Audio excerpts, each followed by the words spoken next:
Hello, little ones. Would you like to hear a story? I've got one for you. From Rolling with Remix. Long ago, the land of Irion was a land of plenty, and many wanted to lay claim to its riches.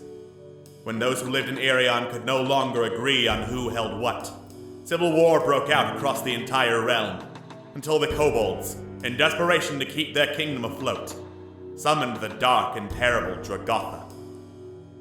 The great dragon cared not for the alliances constantly made and broken across Irion, and razed many of its great cities to the ground, until a last desperate alliance finally slew the titanic worm. With no one in any shape to continue the fight, an armistice was reached, and the Great War ended. But tensions were still on the rise.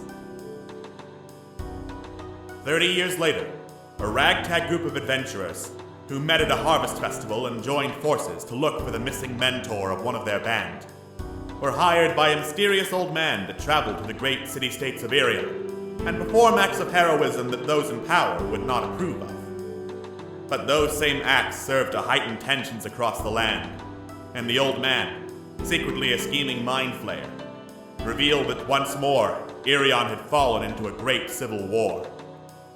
Now, with militaries and dark powers on the rise, our heroes gather their forces in hopes of saving what they can before Irion once more falls into ruin. Momo, the Aarakocra cleric. You're my friend. You're my family.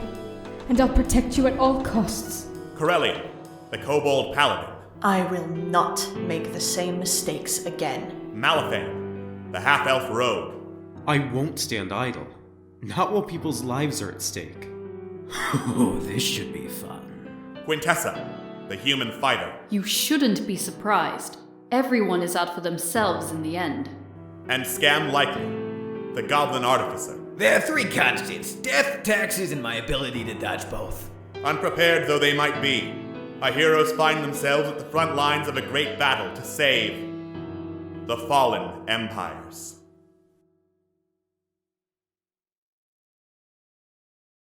Last time on Rolling with Remix, Fallen Empires. Our heroes, battered, bruised, and tired, arrived back at Baton Rance Hall. Momo and Corellian decided to take a little bit of time to relax, hop in the bathhouse, and get themselves refreshed, while talking about Arias and Hespera, while Scam went into the workshop, and, with grim determination, decided to cast off the scars Dragotha had left him with, and cut off his own arm, replacing it with a prosthetic. Malifane decided to take some time to look more deeply into the waterlogged spellbook he had acquired from the corpse of Solana's grandmother, all the way back in their first adventure under the Fiery Grog Tavern. Scam, meanwhile, let word get out that he was looking for someone to sell poisons to, and came into contact with the dragonborn mercenary known as Nuthra Maradian, who, while technically being part of the Adventurers Guild, did not seem opposed to the idea of being hired as a hitman. And although Scam Likely would not say the name out loud, it was obvious he was looking for a hitman to kill Malifane. Momo and Malifane had a chat with Annabelle, who seemed in good spirits, although, according to her, people were not in good spirits about the reanimated corpse of her boyfriend Jasper. Corellian, meanwhile, went to check on Maggie, who gave Corellian several punches to the face and guts for not telling her that Corellian was recruiting hobgoblins. Quintessa met up with Ishka, one of the ghosts of Baton Rance Hall, as he used the library, explaining that he was once a warlock of Lady Fomar, even though he couldn't say her name out loud, and, hearing the gossip of what had happened to Esgol, was researching a way to retrieve Esgol's soul from the Feywild. At lunch, Scam showed the majority of the group his prosthetic arm, and Corellian quickly took him and the arm upstairs to the Tinker's lab in order to have it fixed and drained of blood and other fluids that leaked on after Scam's rudimentary surgery to get the arm attached. During the cleaning, and after it, more specifically, Scam admitted that he was planning on hiring a hitman to get rid of Malifane, and asked Corellian, both as a soldier and as a person, if Malifane was really worth keeping around the rest of the group, given how often they came into conflict. Eventually, Corellian admitted it would not be right to put Quintessa through the same type of loss all the rest of the party had gone through, and so Scam agreed to call off the assassination attempt. What else awaits our heroes at Battenrance Hall? Is this truly a chance for all of them to relax? And will they finally remember to actually talk to one of the many NPCs that are gathered around? Find out on tonight's episode of Rolling with Remix, Fallen Empires.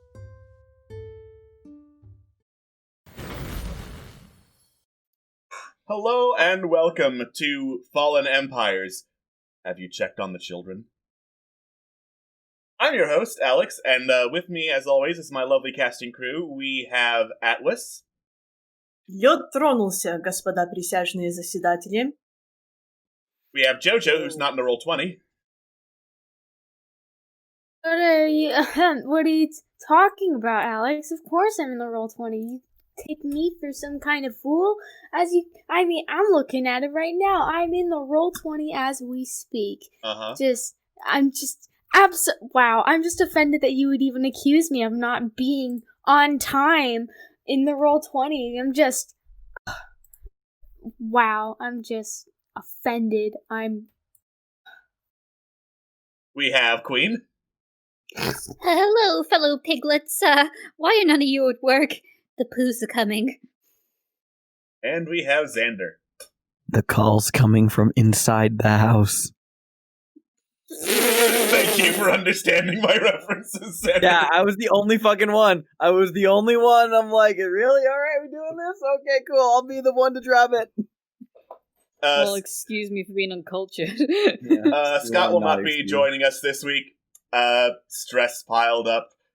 I mean, taking care of personal affairs always takes precedence over playing games. But the dice, Alex. The dice. The dice will be here next week.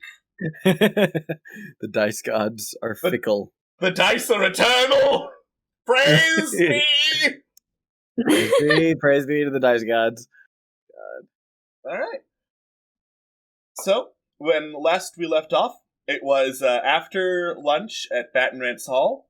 Brilliant and Scam had a very dramatic conversation about whether or not to hire a hitman to kill Malifane. I don't think you're doing a good enough job at expressing how much, sexual tension there was in that conversation. Oh yeah, they wanted to bang super hard. Yes. And it is now the middle of the afternoon.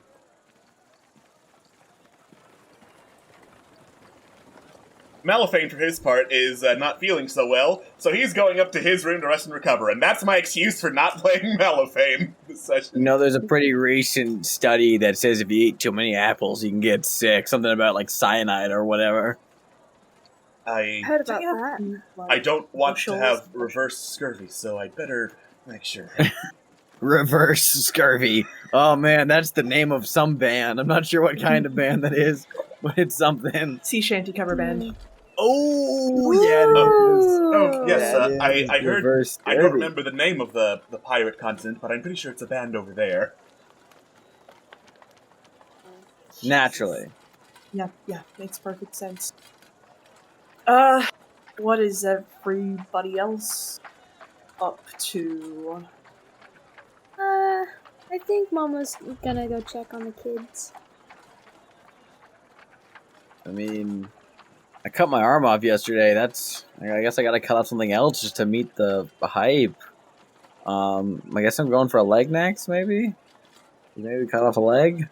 Well, at least you're telling someone this time. God. No, Scam, after the talk with Krillian's probably gonna, so I say drink, but then he just also at the same time is like, nah. Oh, now I'm bored. I don't have a lot of money. Oh, I do want to go. Oh, it hasn't been that long. Shit. I want to hear back from that half-orc about my illicit underworld dealing so I can sell off all of these poisons. But that was this morning, right? Yeah, that was a couple hours ago. Yeah, that was a couple hours ago. I don't think the post works quite that fast on Irion. It does not. It is very fast, but not that fast. Yes, then Scam's probably back in the workshop, making things, just fuffing about. Alright. Cool, cool. Well, if anyone needs me, I am going to go do a bit of summoning. Nice. Does it involve removing an arm? No, it does not involve removing an arm, although if it comes to removing arms, I suppose you're a pro.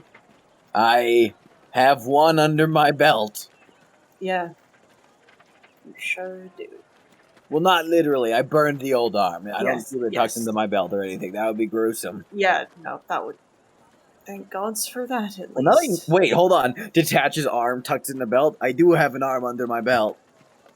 Yeah, look at that. You're the worst. Oh my God. I'm gonna be down at the stables if anyone needs me. Have fun. Don't kill anything. Unless you really wanted to. In which case, I support your choices. Right. And I was actually just about to ask Quintessa, what are you gonna do? Can Quintessa just have a spa day? Quintessa can, in fact, have a spa day. The bathhouses are open. Yeah, she's just gonna fucking chill today. Fuck right. Go treat yourself. Yeah. Girls' day. She has no girls to share it with. Do you want me to be a girl, Quintessa? I can make myself look like a girl. I'm Gooch. All right. Quintessa, why don't you come with me to check on the babies? Me? Sure. Her? Yeah. All right. For a little bit, I don't mind. Okay. You don't have to if you don't want to. Oh no! Of course. But want to see the little tykes. Cute. Alright, so conveniently enough, the stables are also kind of the animal care area, so Corellian, Momo, and Quintessa would all be going there. Yay. Alright. You all finish off lunch and head down to the stables area. It is the middle of the afternoon, which means that Chicken Bait is now actually awake. Chicken bait! Give us the boy! As you call out his name, I'm presuming you call out his name because you just did. Chicken bait! Chicken Bait turns, the cockatrice on his shoulder turns, and the former waves excitedly at you. The boy is awake. I love you so much! Hey, how have you been? It's been a really long time since we've spoken. Oh, it's been an incredibly long time. I thought you were dead. No, we're alive. Fine. Well, that's good. How have you been? What have you been up to? Oh, you know, the same as usual. Taking care of ox, chicken, goat. Apparently, though, we got some newcomers, and they are the most adorable things. Oh my god, where did you find them? Well, we were actually on a mission for dragon eggs, which is... I don't know who would have dragon eggs, but we Probably got dragons. them, and then when... Sorry? Probably dragons would have dragon eggs. Can't argue with that. Found the eggs, and they hatched way quicker than we thought, and turned out they were baby Aarakocra. Where did you find the eggs again? Remind me again. I is Northeast the of player, northeast of Myrdiel, up in the frozen wastes there. Right. We're looking for Midas's eggs. Ah, Definitely, okay. That might explain a few things. Like, obviously, you haven't been any Aarakocra around for a while, except you. But you're different, obviously. But if they ice preserve the eggs, that would mean, you know, it technically they would have been born 30 years ago. But you know, circumstances, complications. You take them out of that cold environment into a warm one. Huh? Out come the babies. Wait, does that mean the kids are technically older than you are, Momo? No, they are not. They're clearly still much younger than all of us. I mean, by technicalities. No. The eggs are probably older than me, but the babies are not. Fair. Chicken Bait looks like he's doing mental math in his head. An eye goes lazy, his tongue lolls out of his mouth. Don't think about it too hard. Just You start counting from when someone hatches, you know? Okay. Right. So I'm gonna find some baby food for them and start feeding them both, seeing if they can try and squawk out some teeny little words or something. I'll watch. Alright. You find some baby food. Chicken Bait watches. Make sure you properly chew that up and spit it back out. They like it. Chicken Bait's the professional. I'm the professional. Precisely. Also, it's nice to see you again. It's also nice to be Curly gestures down at themselves. A kobold again. Being a gnome sucked. Being a gnome is the worst. Don't do that again. Yeah, trust me. Rather not. Right, if you need me, I will... Carlin sort of, like, looks at the stable and, like, the sort of accommodations. I actually should probably do this outside, so, give me a moment. I will be right back.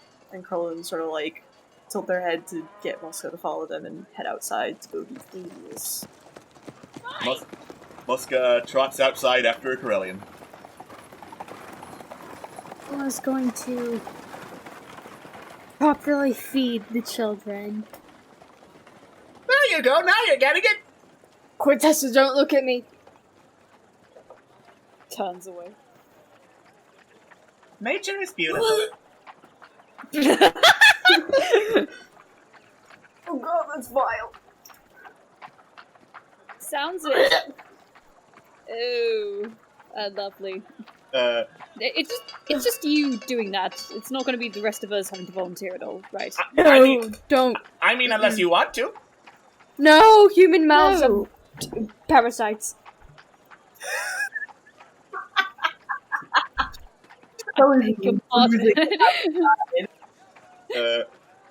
Chicken Bait takes a seat next to Quintessa, like not directly facing her, just like kind of off the side. Scoots a bucket in front of her. If the sound gets too much. Thank you. You're welcome. Appreciate it. Finishes feeding the children. I don't want to think about it. I want to visualize it. And I like after to he think- feeds them, he just holds them and, like, goes at them and sings little songs to them. That is adorable. Sing, Jojo, sing. Sing, Jojo. Excuse me? Sing, Jojo. Sing my no. angel music. Written something down. Oh my god. Oh my god. Oh yeah, you didn't think this through. My Been plans. waiting for this. Rest your head on my shoulder and know everything's alright. Close your eyes and take a breath and know everything is right. Sleep, sleep, sleep. Sleep, sleep, sleep. Spread your wings, prepare to fly. Soar in your dreams into the night. Sleep, sleep, sleep. Sleep, sleep, sleep. Spread your wings, prepare to fly. Soar in your dreams into the night.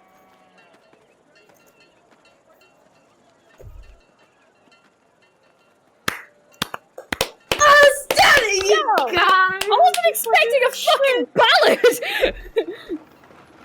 Well, damn. Chicken bait claps. A single tear rolls down his cheek. Just gonna I'm gonna put a gun against Alex Beckham's head and say inspiration now. Do you already have inspiration, Mama? I can check. Inspiration 2 of Electric Boogaloo. Puts the gun to Jojo's head. I do have inspiration. You bastard. You bastard! You can't get Wait, inspiration hold too. on. Can I draw a card? Sure. Yes! Her children. Oh yeah! I like this I'm the trade-off. card master. Like, trade off, actually. This is tight. This is Yeah. acceptable. I'm Excellent. down. I'm down for this. Oh, what is This that? is concentrated chaos. What's this? Oh, The paladin? the paladin. You How you fucking convenient. you hear some shuffling in like nearby feed piles, and some clapping of like muffled paws, and then finally a badger wanders out. Oh no. Holy Oh, shit, no. that was some good singing. Thank you. Oh. Have I met before? Have we met before? Yeah, you were doing a bunch of war crimes over near Is this Ashenor. go fuck yourself? Is this go fuck yourself? Is this go fuck yourself? Go fuck yourself. Remember, kids. His name is Go fuck yourself. So, oh my god, it's Go That's fuck. me sneaking away. That's you sneaking away from your war crimes. Go fuck yourself as a dire badger. I don't think his perception is that good. Yeah, it's fine. I'm hiding until he leaves.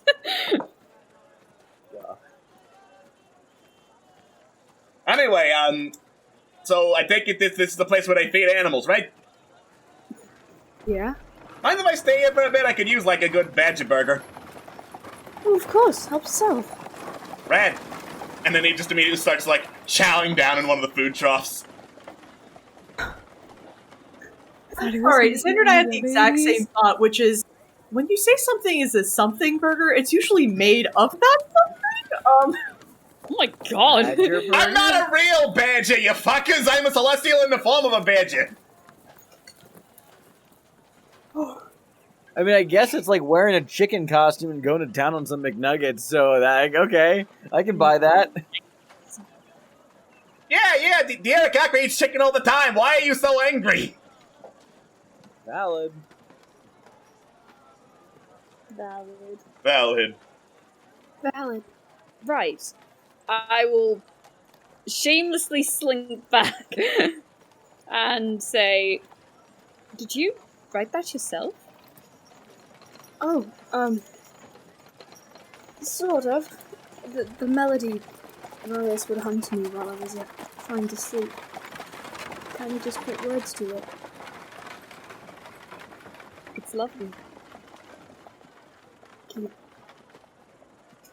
I'm not really well versed on lullabies, so I don't know how well my critique is or anything, but it was nice. Oh, thank you. Thanks God. Especially for you. Sure. Well, on the ever off chance that I'm ever somehow in charge of these birds, I will attempt to come up with something. I'm a writer, I can write something. You don't have to, it's just Well, the thing that I do. you seem calm.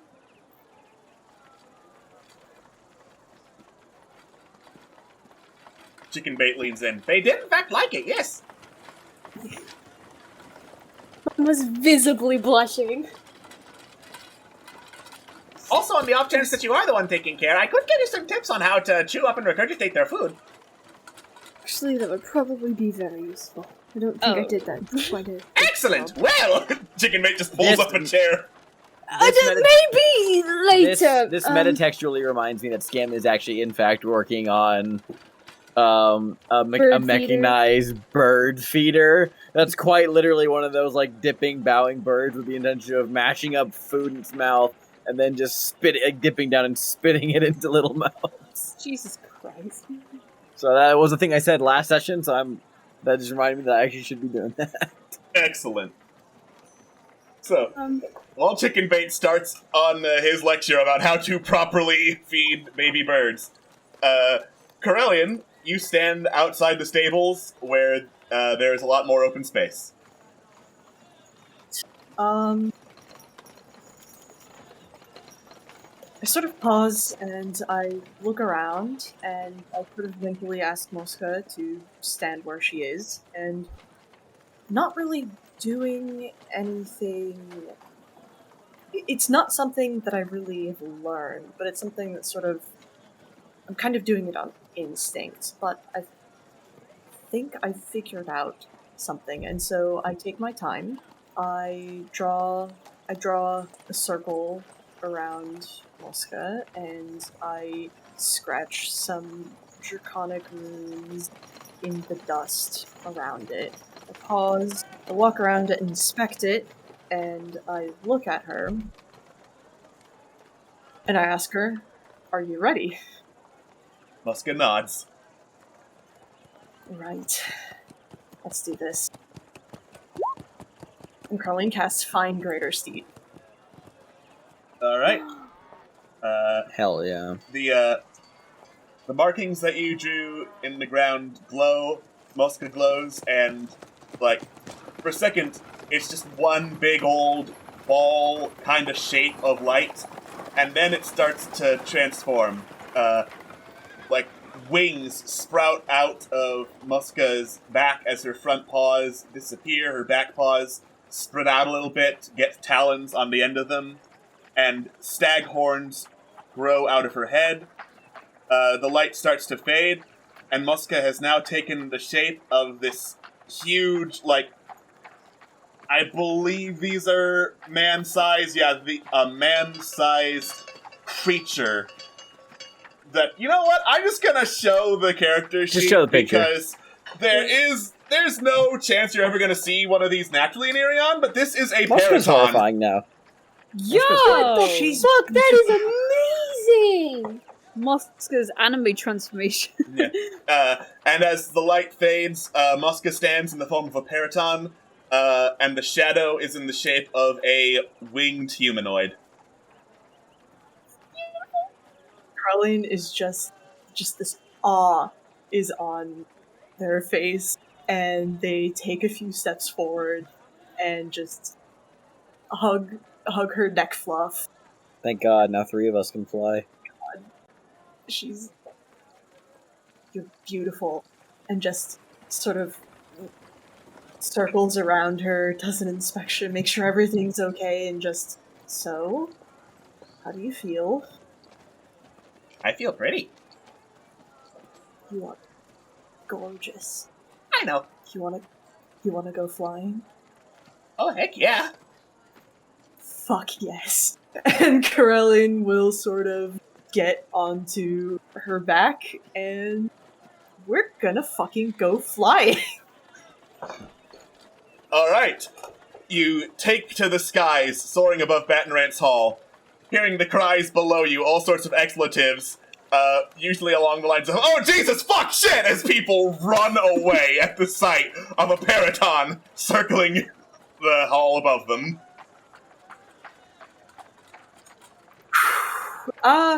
Yeah, Carline's I'm gonna direct our flight sort of off, a little away from Battenrant and more towards the forest until we can land and come back, and I can, fucking tell everyone, "Hey, don't shoot her. This is Mosca, it's fine, everything's fine, she's fine." It's fine.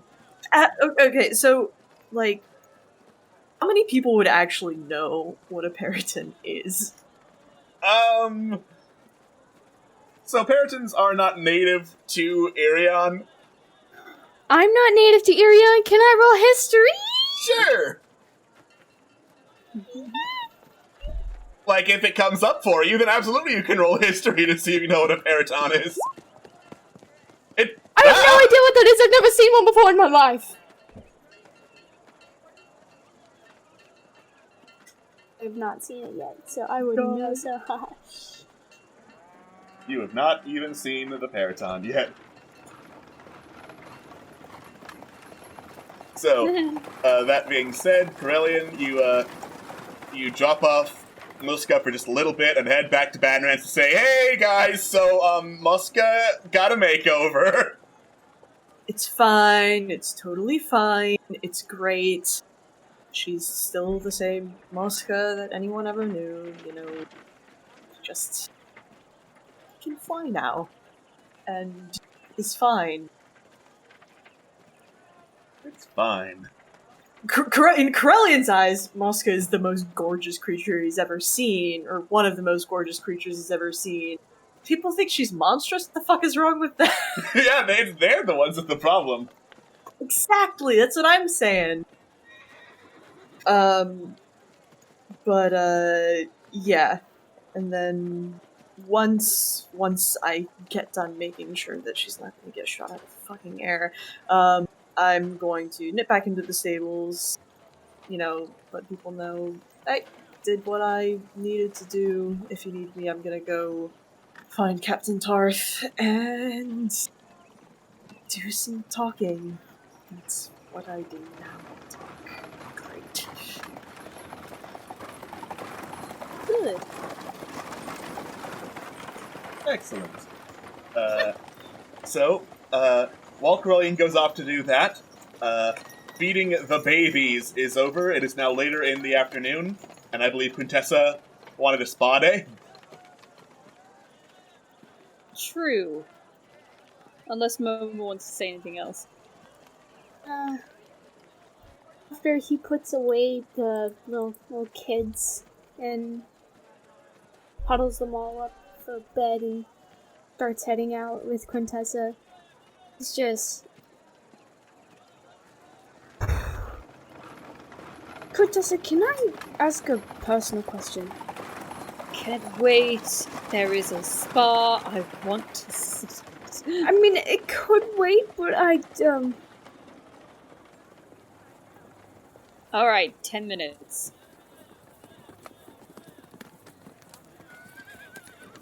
Why do you feel the way you feel about the Okiti? I should have said 5 minutes. Fuck. Well, you know my parents were soldiers, right? Right. I don't think they ever had one good encounter with the Okiti, and, you know, I'm open to other ideas and such, but considering here, I, too, have also had very limited good encounters with the Okiti. Now, I'm not saying that on an individual perspective, but when I see them burning down farms and such, then I'm sorry that my opinions are a little biased. I can understand where you're coming from. Haven't humans been doing that as well? True. They burn down houses and raid villages? Well, I guess it's a back and forth. Let's see. Here's the thing, when I see the Okiti burning my own people, and then when we, you know, quote-unquote punish the Okiti, I'm suddenly met with, oh, you humans, you're all the same and such, then I guess it stings a bit, and I guess it stings for them, so really, where are we going with this? You know what happened when we were fighting in Port Mirandu a few months ago? Loosely?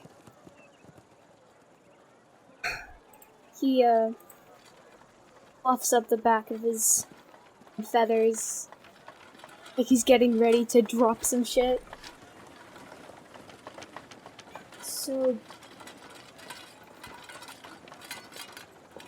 a lot going on between humans and the Okiti. And, well, humans wanted to burn every part of Port Mirandu that had Okiti in it. The Okiti, wanting to fight back, to poison all of the sewers, if I'm remembering correctly. So, well, I kind of chose the Okiti side. I tried to help them. Right. That's why, well, we all got angry because we had worked so hard, and we actually did get to a good side, mostly. We even got the humans in charge of the other half of this civil war to some sort of conclusion, or the media, I don't know. Didn't end bad, but it also did not end great either. It was kind of a neutral. It's better than having half of an entire city die.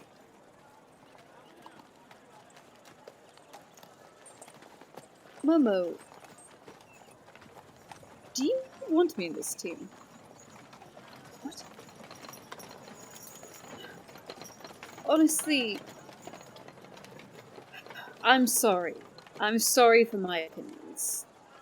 You don't have to apologize for your opinions. Everyone has opinions. I know, but I'm just tired of the conflicts. And Scam has every right to be angry, I know that.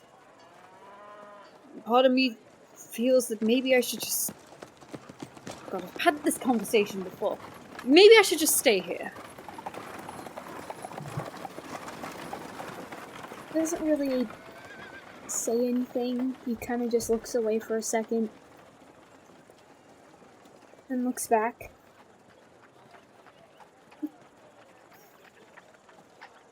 We have had our differences. We are going to have our differences. It's gonna suck, and it's gonna hurt, and there will be some harsh words thrown around. That's just how it is. What I've seen. From my perspective, no. Don't want you out of the team. We'll be blunt, though, and say, yes, you can be a bitch sometimes. You can be brash, and you can be, well, blunt. Blunt isn't a bad thing, but great bluntness comes great responsibility, if that makes any sense.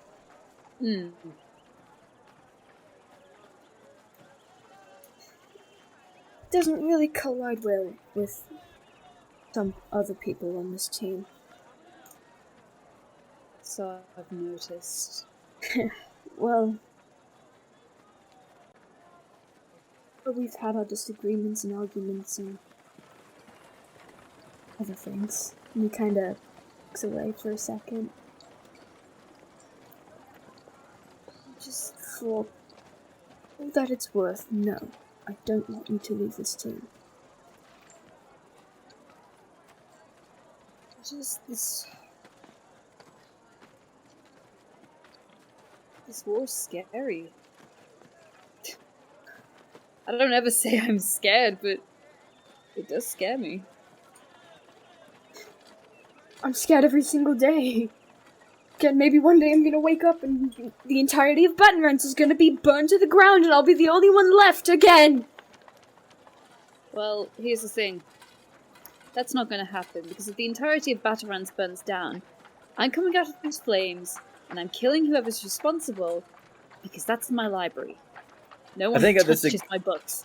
I just need to say, I think it's fitting that at this exact moment, there's like a puff of smoke and flame that comes out from the workshop window from where Scam currently is right after they say that. And there's a very distant, I'm okay! And he'll be the first to die. No, as for Scam, I was blunt with you, I'll be blunt about him. Certainly has a way with words. Some of them, sometimes, cannot be that great. Can be obnoxious, and, well, sometimes he's... what's the word? Sometimes his tactful tongue isn't needed at some points when he likes to interject. Does that make sense? Makes sense. That's good alliteration. Thank you.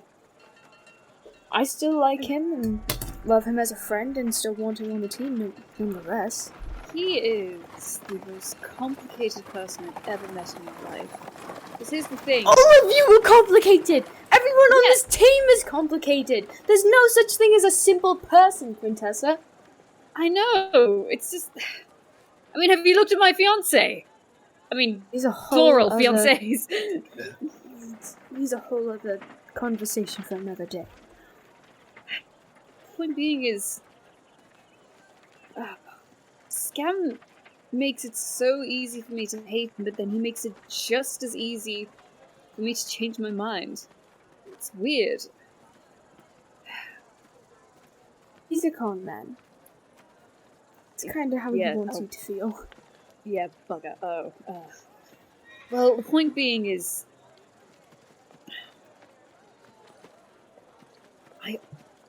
It's so stupid. I trusted him first out of everyone, besides Malifane, but I just... I'm done with arguing. Maybe don't stop them. But I'm a writer, I have opinions, it's hard. Learn to control your tongue when it comes to certain topics. It's not really, like... It's okay to talk about how you feel. It's okay to express your opinion. Don't shove it down everyone else's throat.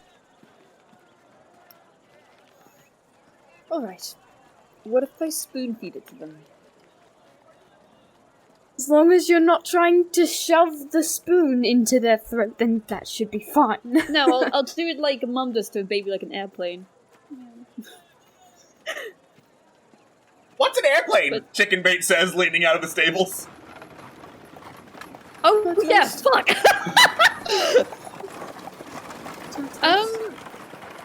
I read it in a book. Some weird alternative future thing, I don't know, some bullshit. Chicken Bait's eye goes lacy, his tongue flops out, and he leans back into the stables. But thank you, Momo. Listen, I know how it feels to feel isolated. Kind of like gestures at himself, and been isolated for quite a long time. Especially when you feel like kind of alone, even when you're around people that you believe care about you. One of the worst feelings in the world. But yeah, I'm here for you. So is Malifane. Whenever you need it. If you don't feel like talking to Malifane, you can talk to me. Okay. I like that. Care about you. I do. I'm sorry we haven't been able to get along as easily as we would have hoped. Well, hold that hand. Let's start now. Shares a soft smile and extends his hand and pulls her into a hug. Oh! Holy cow! Okay. Wait! Momo is 5 foot! How tall is Quintessa? 5'2"? 5'2", yeah! He's there on her! Holy shit! You've gotten tall! You haven't noticed? You did that if I've shrunk. Oh no, Like that? I'm not that old yet, am I? Thanks for talking. It really shows that you can listen. Well, when everything's nice and quiet, it's a lot easier to. Maybe after everyone takes a break and calms down and thinks things through,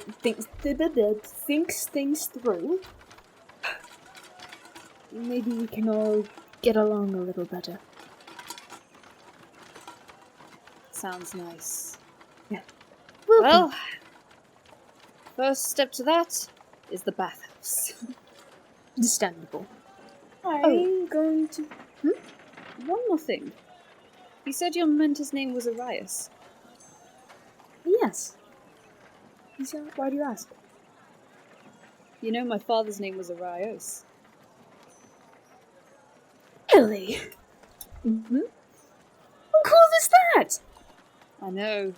You gave me a right starter when you mentioned it the first time. Oh, I can't imagine. Imagine if they were the same person.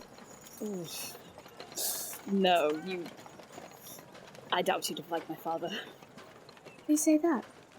Well, you think I'm opinionated and rash and all that. He was me times 10. Oh, wow. Yeah.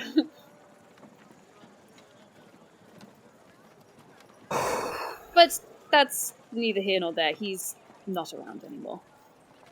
Sorry to hear that. It's alright. I'm gonna go soak my troubles away. You take care. I need to go to a smithy to get myself a new weapon. Thought you said you were gonna get a smoothie then. I want a smoothie! A smoothie? Smoothie! Smoothie? Alright, you're gonna go down the off license and get a smoothie? Gonna get a smoothie, mate. Alright. Scam, it is at this point that you have finished your prototype of the bird feeder. Whoa, wipe the soot off my face. Jeez, I shouldn't have used so much elephant blood. But I think we finally got there. I just press the start button, see how it works, or just crank it up however it functions. Alright. You wind the crank. It needs a little bit of testing, like, because right now it just goes whomp immediately down, whomp immediately back up without, like, any smooth motion in between. And it would probably, like, headbutt the birds in its current state, and while that would be hilarious, it would probably not be very healthy. I think it builds character. A nice, strong skull got us this far. I gotta fucking just lubricate the gears. I'll get back to it later. I'm hungry. Alright. Before dinner, however, Uh-oh. we're gonna scooch back to Quintessa, because this is a quiet day. There is no weird random encounters in here aside from the ones you go to. I soak. You head off to the women's section of the bathhouse and head in to get soaked. It is relatively quiet in there. There's only one other person using the bathhouses. She looks to be a tall and slender merfolk who is in one of the baths on the far side of the room. Hey, you! I was expecting Annabelle! God damn it! No, why would Annabelle be in the bathhouses? She's got science to do. Oh, fuck my life. Okay. I forgot their name. Well, you've never met them. You never met the merfolk. Fine.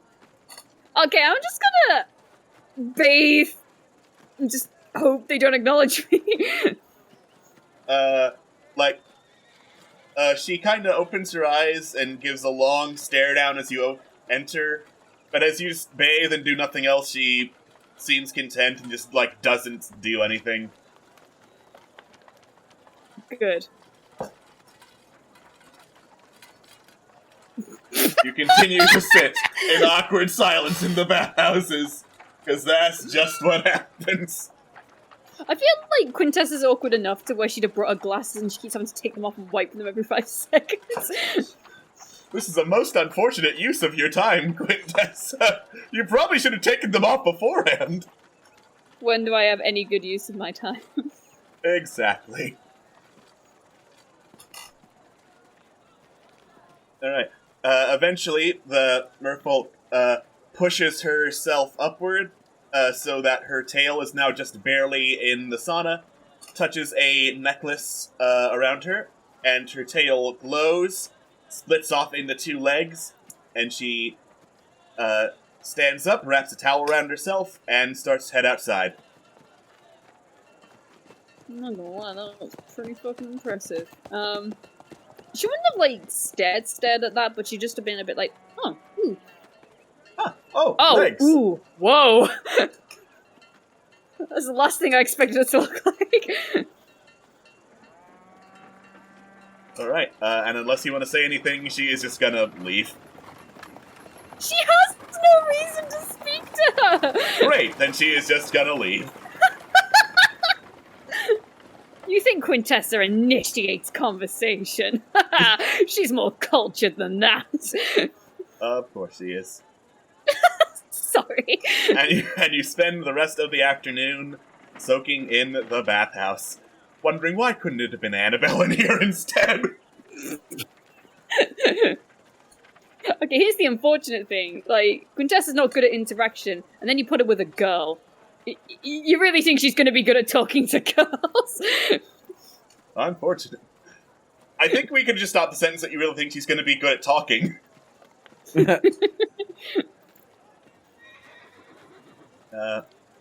Meanwhile, Corellian, you head off towards the docks area of Baton Rance Hall because, surprise, surprise, it is actually next to a lake. And in one of the shacks in there, it has been kind of taken over by Captain Tarth and Zagnarug. One of the dock workers, as you ask around, points you in that direction and says, you might want to knock first. Why? Well, the lady's taking care of her kid, and, she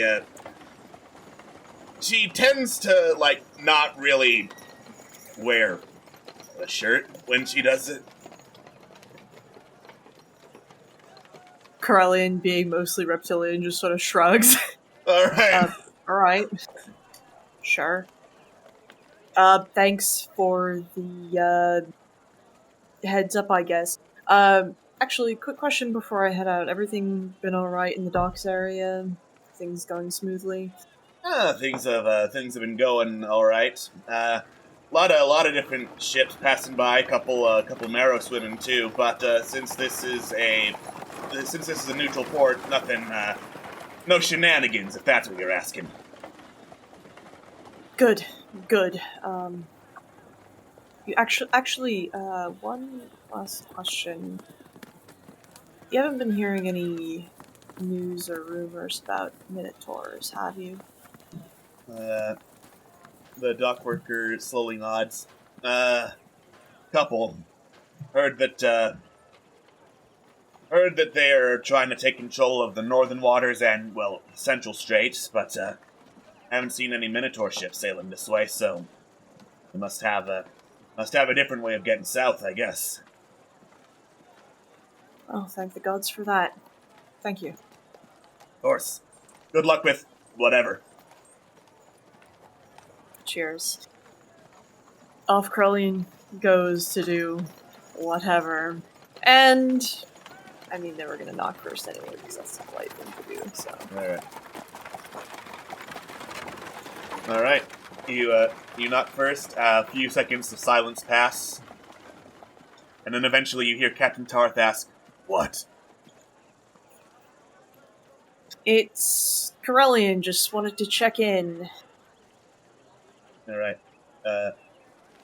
Captain Tarth opens the door just a little bit. You can kind of see past him. Zagnarug is at the back of the house, hurriedly slipping on a shirt and holding a baby hobgoblin in one hand. We can talk outside if it's more convenient, or I could come back at a different time.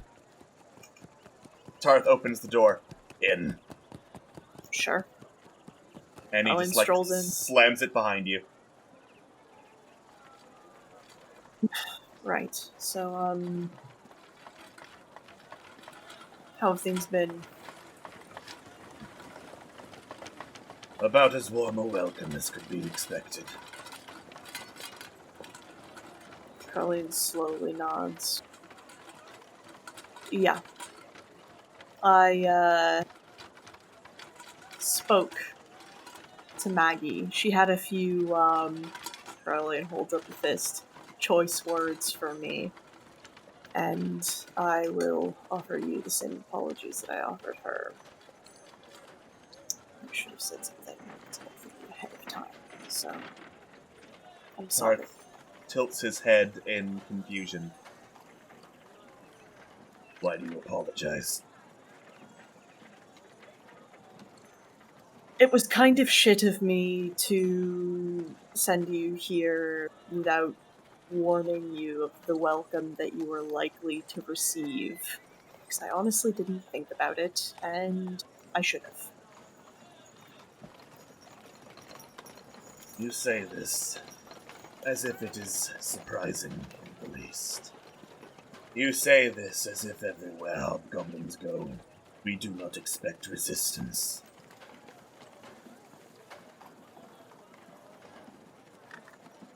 Will you apologize to the fish for having it swim? Will you apologize to the bird for having it fly? That's not really what I was. Colin sort of like shakes their head a bit as it's like dislodge a thought and just. I know what you mean. Trust me, I know what you mean. Which is why I'm apologizing, because I should know better, of all people. But, I've spoken with Maggie, and, get things sorted out, and in the meantime, thank you for coming here and being here, and if there is anything I can do in terms of accommodations or anything else, please tell me. The sooner the better. So this was a visit of small talk, then? Well, small talk and also news. How are things going on this front? Pathetic. This place is in no shape to have warships. I have tried to rectify this. They are obstinate. I am stronger. What would we need? A lot more siege weapons moved over here, preferably within the day. Krellian sort of nods. I don't think that they keep a lot of like note-taking supplies on them. They'll make a mental note. Siege weapons. We can get siege weapons sorted.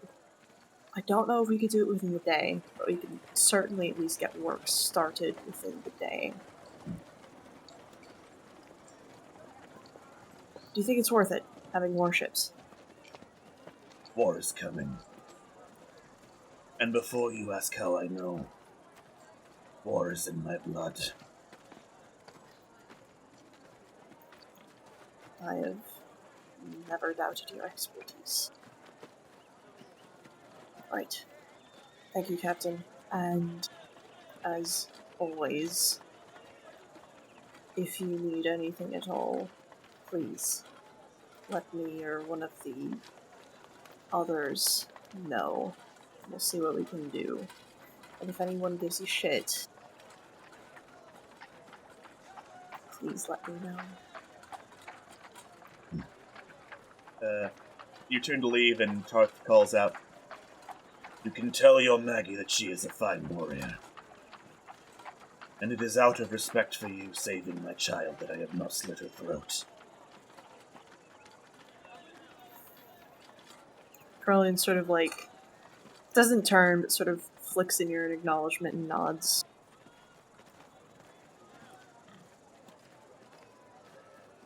Thank you, Captain. I'm glad that you found who you were looking for. and you head out. And the last thing we're going to do before everyone gathers for dinner, Momo, you said you were going to the smithy?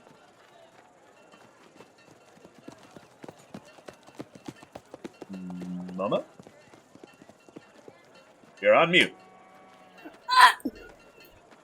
Yes, correct. Absolutely. 100% correct. Okay.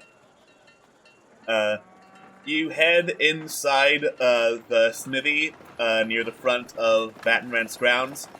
Gugmek is inside, hard at work, and Bryce, the assistant, is like running in and out with wheelbarrows full of iron ingots, stone, a couple of like really large sharpened wooden posts, and Gugmek is just like slamming down a hammer at the anvil, making like axe after axe after axe, not stopping for anything. Hi, Gugmek. Long time no see. Gugmek looks up for like half a second, nods, yes, and then clang, clang, clang, right back to the forge. Someone kind of like winces and recoils at every single loud clang. What's with all the weapons? Bryce drops the wheelbarrow off by Gugmek, and Gugmek starts picking through. Bryce wipes sweat from his brow, looks over at you. Oh, well, orcs showed up. They go through weapons very, very fast. They're also pretty specific with what they want. Luckily, the designs aren't too complicated, but we need a lot of them. Gugmek nods. Thank the gods the dwarves brought their own. I would not have made them. Well, speaking of weapons and stuff, do you guys... he kind of, like, twiddles his fingers because he's nervous for asking stuff. Do you think you guys could make me something?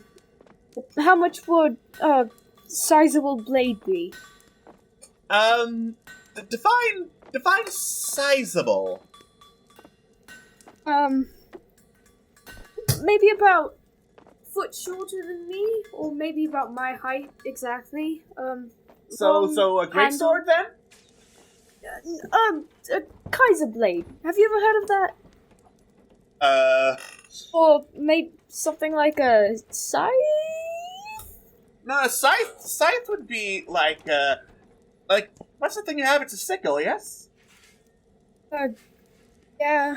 He pulls it out. It, like, breaks as soon as he pulls it out. Oh, that's really bad. But, like, you're talking about very big blade, end of a stick, yes?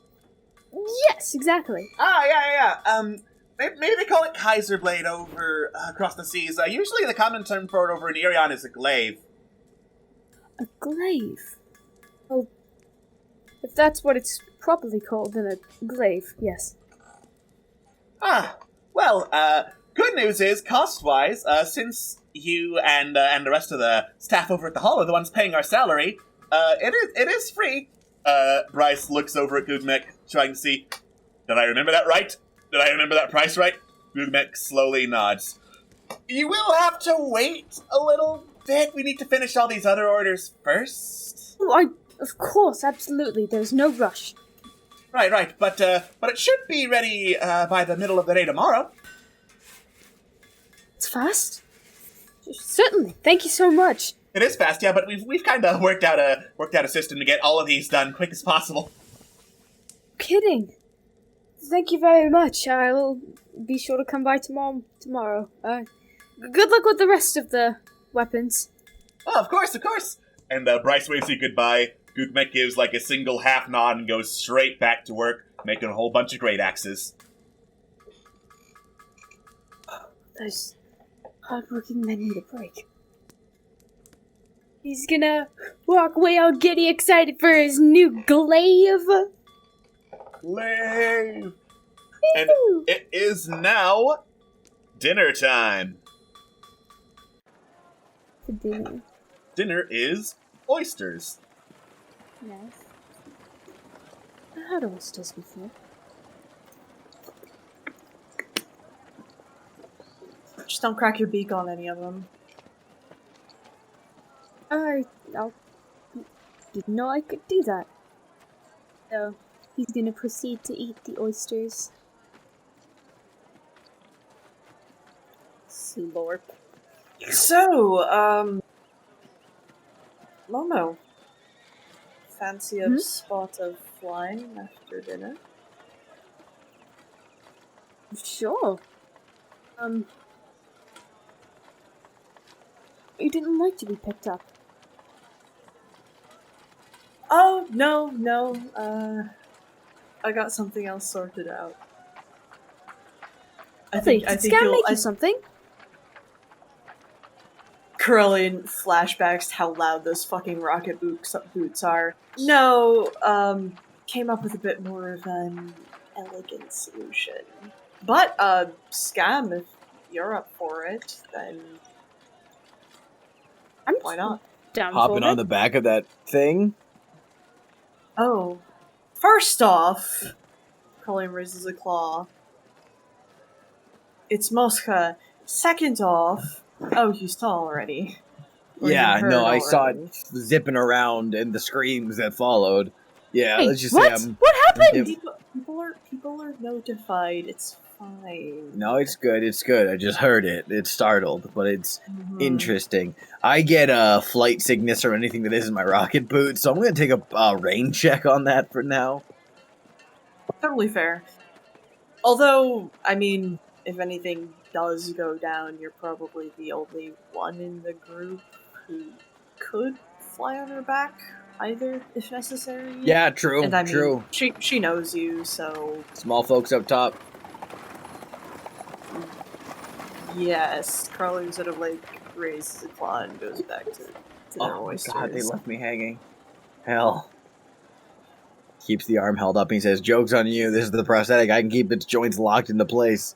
I can keep this up all day." Yeah, you're really good at looking like an idiot. You make it anyway, go backwards. Twist all the way back around. Now here's the real kicker. Can Oh my you make God. it rotate? Like, over and over Hold again? on, give me a second. Momo, pull my finger.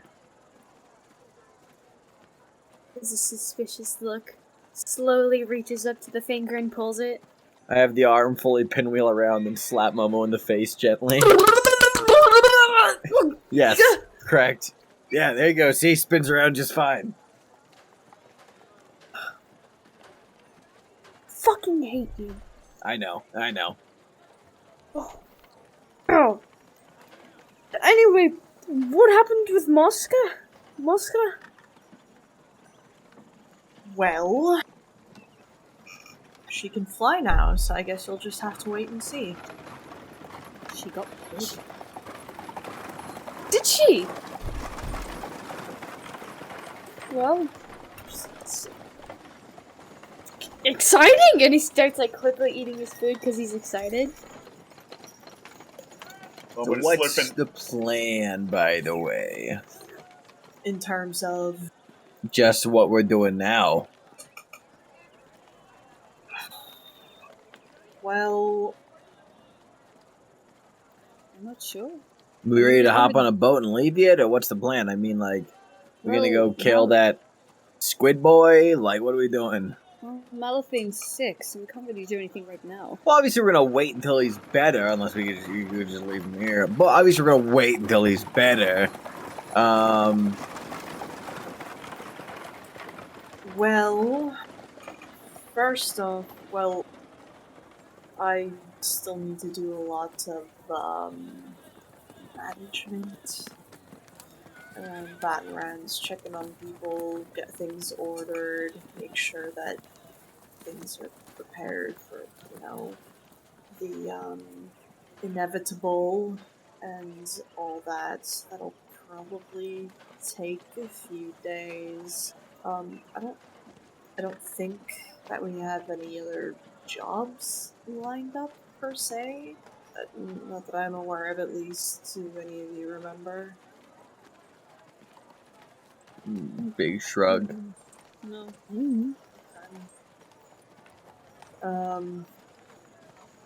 So apart from all the sort of administrative stuff, I don't think we're really ready. to I go. mean, yeah. I think we would would need some proper training before we take on a mind flayer. What do you mean proper training? We I get don't in know. there, we start blasting like. Well, he could probably sense when we're coming up. Maybe we have to practice strategies on how to avoid being detected by him, or how Us to cast practicing magic without him. strategy? Surely this is a joke. Well, if we're There's gonna gotta be here be for a something few more we days- can do besides just running in there and being like, huzzah! And then getting obliterated. Well, I mean, you at least have got the ring. yeah. Remember? Have you been using that at all, or no? Not really. You forgot about the ring that I made for you? Oh, yeah. He kind of I'm like hurt. looks at his fingers. Is like, where did? Oh, here it is. Thank God! I thought I You lost haven't it. been wearing the magic mind protection ring I made you? Of course I have. What do you? He like slips on the ring, trying to be. the great thing that deceptive. he attuned to it and has been Yeah. attuned to it the Yeah. entire time. Has been tuned this entire Of time. course so- I have. Yeah. Just gonna wish I had detect thought so I can just test it frequently, but I don't. Fear. What about you, Contessa? You've been awfully quiet this year. What do you think? I don't think I really have the right to say anything on this. I mean, it's you two who started the quest. I don't really know what input I can give. I mean, your input as to, yes, I feel confident going into a Mind Flayer's lair or not. That's useful input to have, no matter who started what. Everyone who's going in has a say. The only element of confidence I had is that I can speak deep speech, but I doubt he's going to be one to be talked down. I mean, like, legitimately, we have plenty of, like, firepower betwixt the, collective 5 of us. I mean, I think we'll do pretty fine if we... I mean, listen. And there's always mercenaries, right? Or as I like to call them in the biz, cannon fodder. So you just get a bunch of people to go in first, and then they die, and then you clean up after them. I'm Surefire not sending more people out to his lair. Yeah. Not even if we hire some people from Mawthorn? Not even No. if we hire some people from Mawthorn. I made the grave mistake of asking scouts to go out that way, and I heard exactly what happened to them. And Well, I mean, they went alone. They were trying to sneak around. I'm saying if we brought, like, a small arms race to the Mind Flayer and rushed the guy, like, you know... I don't know if I feel comfortable taking people in who honestly... Carlin sort of, like, shrugs and gestures with the shell. I don't think we'd be able to find anyone in Irion as... I don't want to say capable, but experienced as all Alright, of us. so, here's the predicament we find ourselves in with that mentality. Good thing I carry this pocket map of Irion around me at all times for strategy purposes. Thank you, Alex, you got my cue. Yep. Good. Listen, alright, so, obviously from our position here at Baton Rance, we're between some pretty good places. We, relatively speaking, sit in a decent part of the continent for Right. what we want to accomplish half the time. Rankle is in the middle of the bay here, which, as we've known, is probably underwater, or maybe, I don't know, is it underwater on an island? I can't remember, but either way. The scouts would have told us, or at least gotten that information, right? You did not hear that information from the scouts. You heard a lot of screaming, but not that. Valid. Well, either way, Okay. it's there. It's there, which means that it's already an advantage to know where the enemy is. I mean, Now- he knows we know where he is, too. Well, yeah, but it's okay. So it's negated by that, regardless. put Mirandu's over here, and then we got Mothorn down here. And obviously Ash and Alora directly south of us. North of us, we got Merdil, and then those weird fish folk up there to the northeast. But either way, look, from what I understand, which is admittedly little, but I am at least able to fill in the context, everything that's going on can be blamed on two specific groups. Us and the Mind Flayer.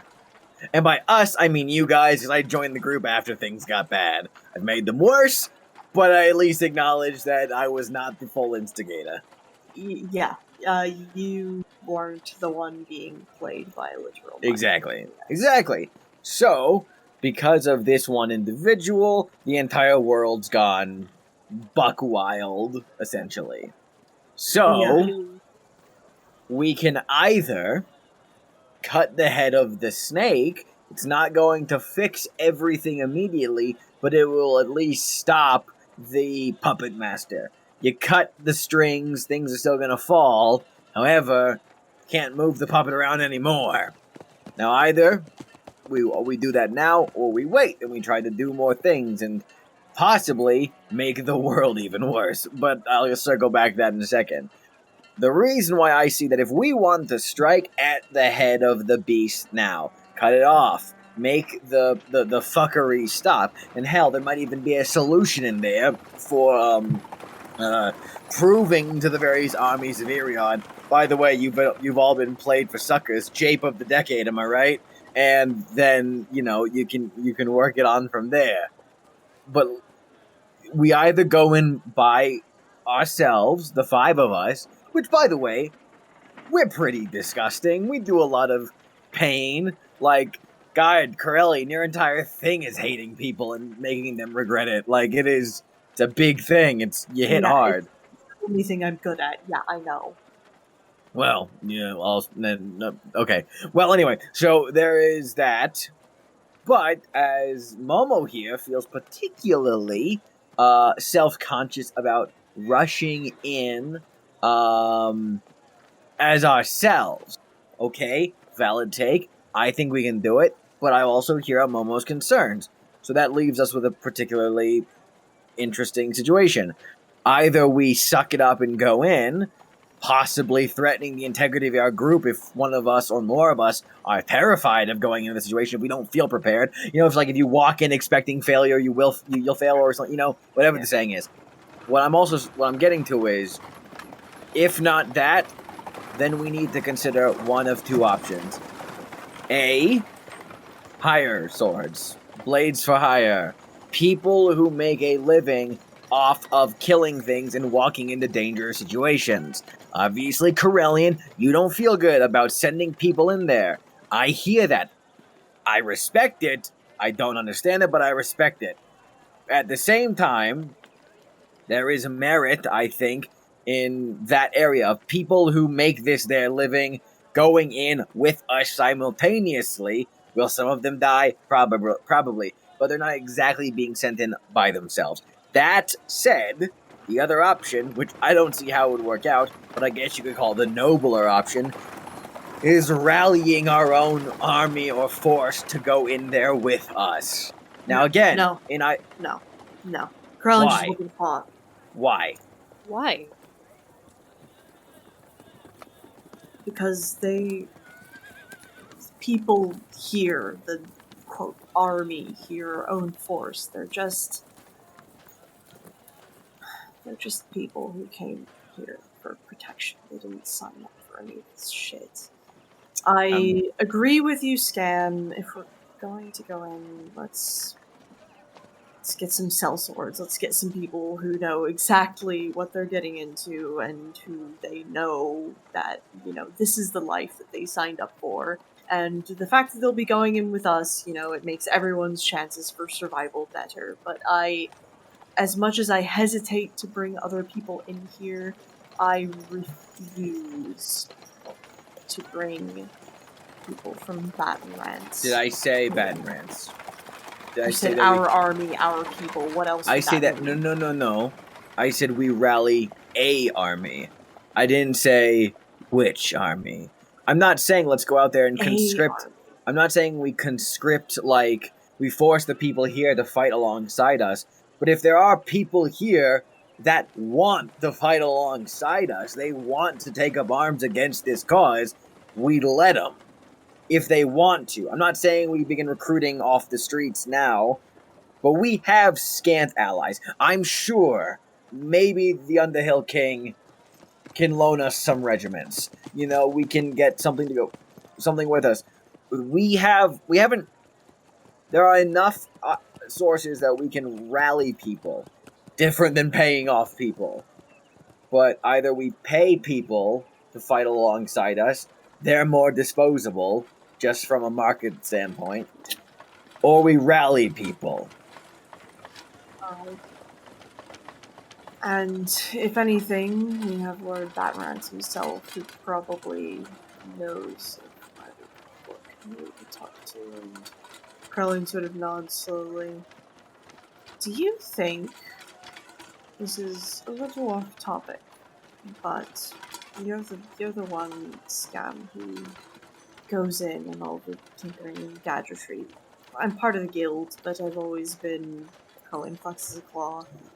I have never been that great at it, admittedly, but do you think that there's something that we could either, or that you or someone could either make or have that could record something, image and voice? Oh, I'm able to do that.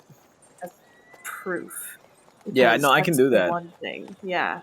No, that's pretty simple. I'm able to put down images. I can't make a moving picture. That sounds crazy. But I'm able to record a small amount of sound, not a lot, only like a few words. I mean, other than that, your best bet. I mean, I could maybe tinker around and see if I can get something maybe off the ground there. But from what I understand of magic, your second best bet is I don't know, some way to make memories manifest or, you know, something like that. Yeah. Because as much as Rankle may have been the instigator, Rankle doesn't really need to pull all that many strings anymore to get things going the way he wants them going, is the thing.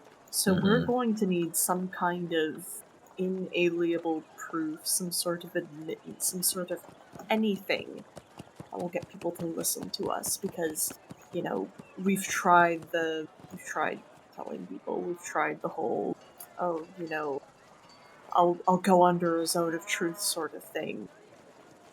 We don't know anybody who can, unfortunately, we don't know anybody who can cast the dream spell either, which is something I've thought about, because, man, that's one way to manipulate people of power into thinking, maybe I should go do this, is by making them dream a lot about one particular thing. They'll probably make them decently curious, you know? Interesting. But none of us are able to spell cast it, unfortunately. No. If Trevlon were here, possibly, but he's in the book. Listen, the orcs we got on with pretty well. You know, the orcs went terrible. The dwarves, I think the thing with the dwarves went really well, all things considered. Yeah. I haven't made amends with Paulette, nor do I intend to, but we at least scratched her back, so there might be, I don't know, a potential in with the Tinkers Guild of getting some arsenal here. I don't know. From what I've understood, you know, even despite you, I'm still in good standing. I think by proxy you might actually be a little besmirched now, but that might just be my assumption. I think that's your assumption. I think I'm still in pretty good standing, considering I managed to negotiate us out of that hole single-handedly without your help whatsoever, but... You can shut the fuck up. But either way... Yeah, sure. I don't even want to know about the merfolk, considering that, like, I apparently got involved with y'all's ranks, like, right after you did some fuck shit. Yeah. But at the same time... If we're dealing with somebody who Killed is... their high priestess. Oh, that's bad. Yeah. Oh. yeah, we killed their high priestess. Their queen is still there and still in commission, but their high priestess was literally the only one who could communicate with their queen. With a merfolk. Yeah. So, question: why Yes. is there a merfolk here? Sorry. Merfolk and Marrow are different. It's kind of hard to explain. I don't really know if I can get into the nuance I without thought talking Marrow out of were my the arse demons. Am I completely. wrong? So fun fact. Marrow in Irion are different than Marrow straight out of Monster Manual. Gotcha.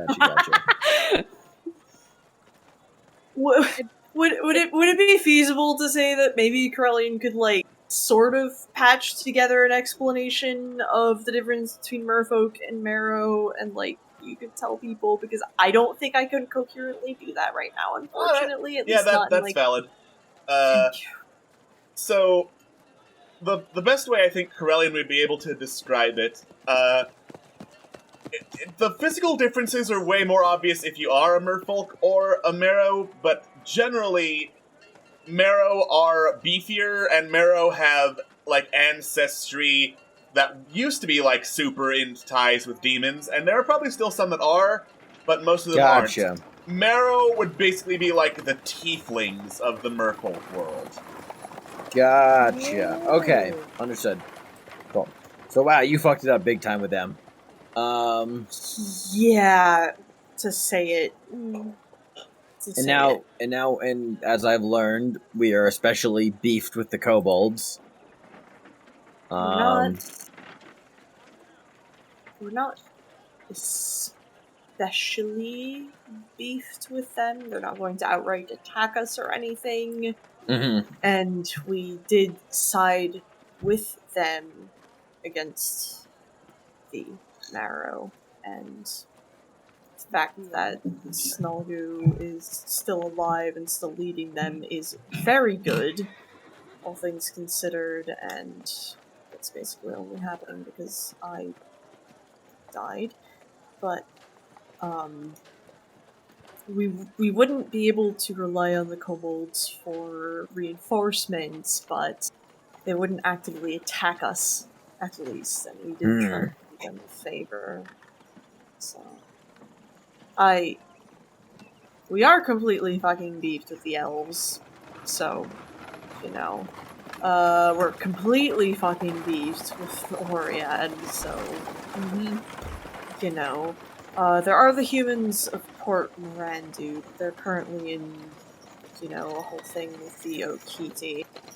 The thing that happened with the Okiti and the humans of Port Mirandu became the sort of, I wouldn't say a stalemate, but an impasse. Yeah. Because of us. How familiar are both of you with that whole situation? Not particularly. I don't really pay much attention to things out of Port Mirandu after I was kicked out. But I think I know enough from context clues to get the gist. Yeah, same. Okay.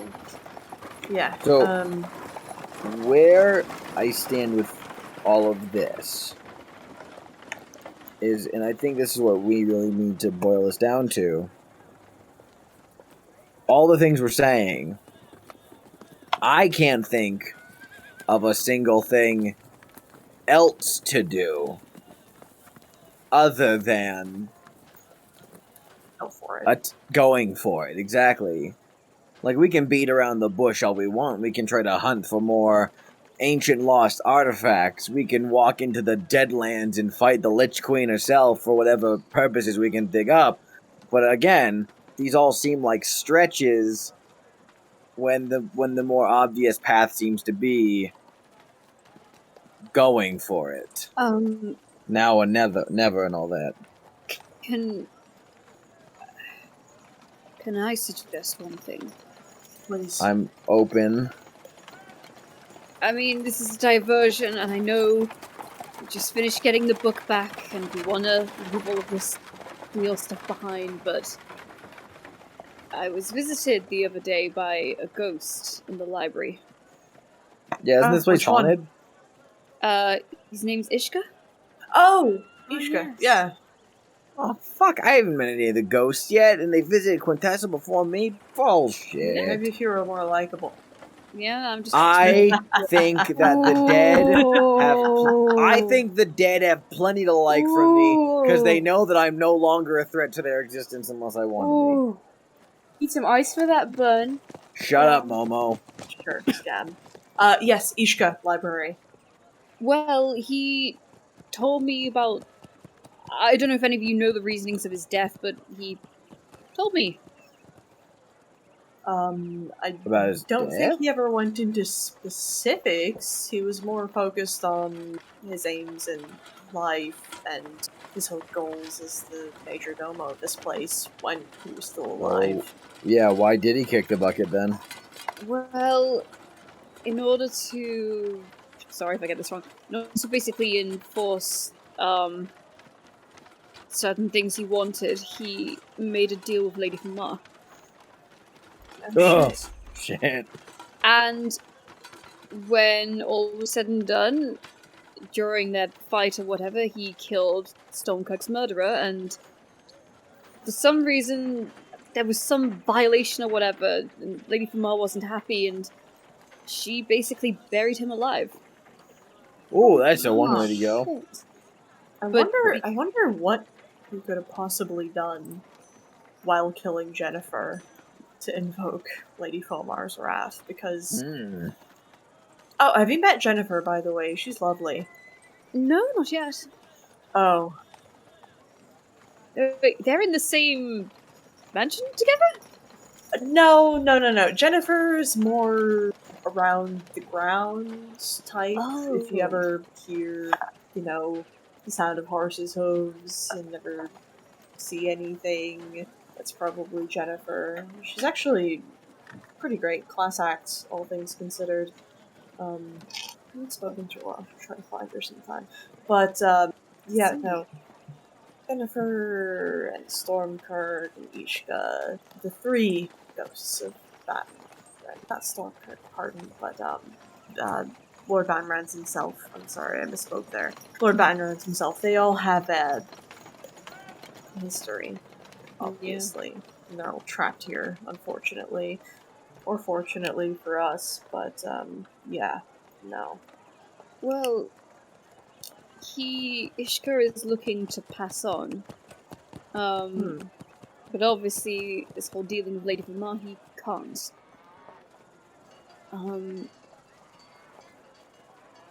I don't want to rope any of you into this if you don't want to, but I did agree that I would try and look into helping him.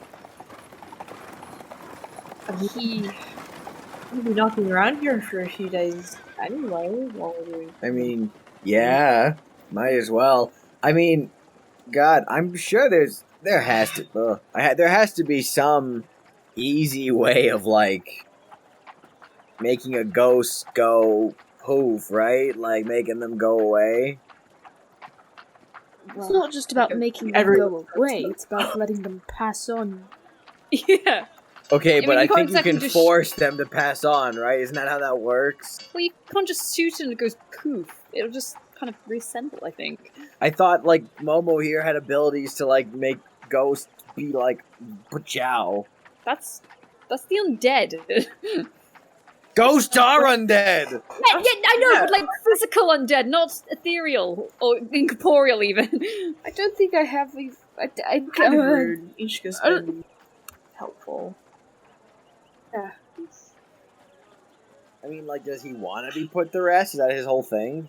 Is that what he wants? Wait, so he didn't say what's keeping him here? Just that he was killed by a fae? If he did, I forgot. Oh boy, you were murdered? Let it go. All You're right, dead now. get over it. Get over it. I don't think we have a ghost therapist around here, so I mean, I can certainly Pretty take sure up the that mantle. therapists don't exist anymore. Okay, we don't have a ghost Freudian. A ghost alienist. All right. He did not specify what he wanted to do to pass on, but there is the one other pretty important part of your conversation with Ishka that has not been shared yet. Yes. We don't know. What parts? Because I feel like I'm going to get this wrong. Oh, you know, the fact what he was looking into about how to get a soul back from the Feywild. One of your fiancés? That Perhaps. No, You know? no, I know, but I don't know. I Fine, mean, yeah, I mean, if Contessa wouldn't want to mention it, then like, Mhm, dude, yeah. more power to her. Yeah, well, that's the point. It's like she doesn't want it to turn to a whole thing of like, oh, you have to help me because we've got to go get Eskel kind of thing. Forget things. I read the notes. I took notes! I'm proud of you. So we can probably learn something from this guy then, at the very least. Yeah, well, I don't know if he's in the library now, but he's been frequenting there. Okay, hold on. If he's not in the library, he'd probably be down in the What's his name in again? the basement in the cellars. Ishka. Ishka what? Never got a surname. Alright, I've played Phasmophobia, I know how this works. Ishka! Ishka! I just walk away towards the library. What's this side? My God. Phasmophobia sounds like an interesting board game. Who's got the lantern of revealing? Maybe we can juice it up. Not me. I filled it with whale fat, it should be properly ready to go. I don't remember who had Lantern revealing last. I think it was Trevlon. It was the lantern of revealing was Trevlon, so I don't know if it got absorbed into the book with him or not. Oh. Is that the lantern that I just keep by the side of my bed? Looks at the DM with a side eye that I use to read at night? Sure, it's that one. Oh man, hold on, that's in my room. Let's go get that. Fuck yeah, bullshit. Right. Ad hoc bullshit. Ad hoc bullshit. It's the one that you keep at Baton Rance Hall because it's Trevlon's and taking it out would be rude. Yeah. Rude. Oh, I've been using that as like a reading light every night for my memoirs, but let's just get that. And you still haven't managed to see any of the ghosts? Damn. I Guess mean, they really don't unless give a the shit books about are you. very tiny on a little page, because I'm holding it onto the page. I don't tend to see ghosts in my room. Then How again, close do you have to hold a book to a lantern? Do you need glasses or something? no, I can see perfectly fine. Okay, all 10 of us, I can see perfectly fine. Alright. Why are we laughing? There's 10 of us. No. Go get the lantern, please. What? I thought I'd been Corellian and his twin brother. I've been having this conversation with them the entire time, right?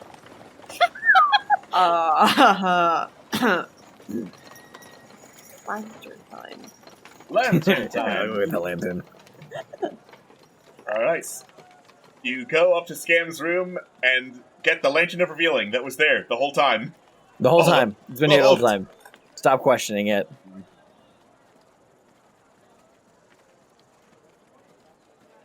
You now have the lantern. What do you do? I want to go look for ghosts. Alright. I'll come with. Let's go. We can just go to the library first. You go Gotta on find a the coldest ghost room in the house. We're gonna catch a big one. Come out, ghosts. Ishka, You, show yourself. Hello. Kamushka. You open the door to the library and hold the lantern inside. On one of the desks is an open book of the Feywild, and as you hold the lantern close, you see the form of this hunched-over, vulture-like Aarakocra with, like, vines, thorns, ivy surrounding his torso. And you call out Ishka, he slowly turns, and you see, like, half of his skull has been caved in by just ivy wrapped all around it. Oh! Woof. Oh, hi again! How's the headache? Ishka just stares. So noisy. Yeah, sorry. We want to talk to you for a second. Oh, yeah. If that's okay. By all means, I have nothing else to do, he says, turning right back to the book. Alright, everyone put their library voices on. What? Scam, I have every right to kick you out of this library. No, you don't. Yes, All right, so Do you need me to silence him? No, Oh. not at all. God, that is so tempting. If Nice to anyone, see you again. I will be doing the silencing if needed. If I die, I'm haunting all of you. I I know. will watch you like a hawk all the time. Join the club. Please don't. Good luck taking a shit when you know old Scam Likely's watching you.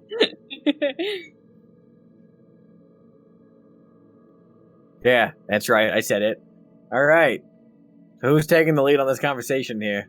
Because I'm holding the lantern. I'm just doing whatever. Yeah, just keep holding the lantern, thanks. You are all disasters. I hope you know this. Oh, we know. Thank you. Quintessa? Well, Ishka, I was wondering if you could tell the group in a little more detail what you need in order to pass on. Ishka looks over. My duty in life was the maintenance of the house, the halls, and its majesty. As I said before, though to be fair to you, you weren't there, I would see it restored to its former glory. I have a whole list. You haven't been looking at it for a while. I haven't seen the list. Oh, I wasn't talking to you. I was talking to Corellian and Marimo. Okay. Krillin nods. We are well aware of the list. Unfortunately, there has been war brewing, and Lord Batenrance has been very demanding as to his expectations when it comes to the defenses of the hall and the grounds around it. He is a wise man, but he has his priorities, and I have mine. Right, exactly. So that would be what you need in terms of passing on to have that list fulfilled, or? Correct. And that is all? Carlin sort of like tilts their head at Quintessa because he sort of feels like Quintessa was getting at something else entirely, but like, shrug.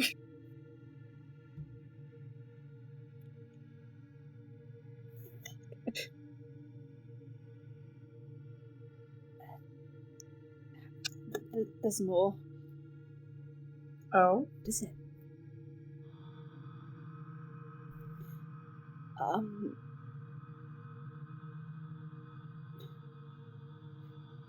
We can try and find Eskel. Oh. What? Find? I thought that it was find what's left of him, maybe. Or like remains? I was thinking more the soul, I would assume? But points at the ghost, that's the soul.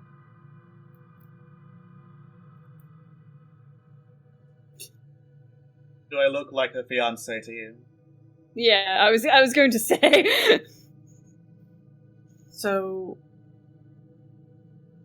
I mean, I'm sorry to bring it up so bluntly, but we all saw him evaporate, practically, when we were fighting the good Autumn Lady herself. You think that he's recoverable in some way? I do, yes. Carlin was looking at Quintessa, but their focus snaps towards Ishka. Same. Oh. Yeah, same with Momo. Please tell me more. They are like any extraplanar creature. They don't simply die like you, or, well, obviously I. And those in their service retain some of that benefit. Your fiancé is dead, without question. But he is now in the domain of the Autumn Court. More specifically, the halls of the Skeleton King. Skeleton King. Metal. Do you know what happens there? Well, knowing the Skeleton King, or at least reading about him, you would likely spend some time putting some of the many souls he has into some of the many corpses he leaves in his wake, building an army of the dead. She, like, stumbles back, like, sort of grabs a chair to make sure she doesn't fall over. Oh. Damn. I was just gonna make a joke like, oh, what do you do in the Hall of the Skeleton King? You get boned, but that's also that's dark. That's Carlin just slaps the claw at Scab, like, shut the fuck up, please.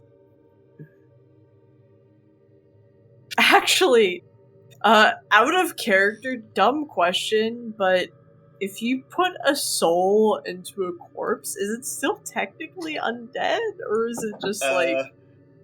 So that's out of character, yes?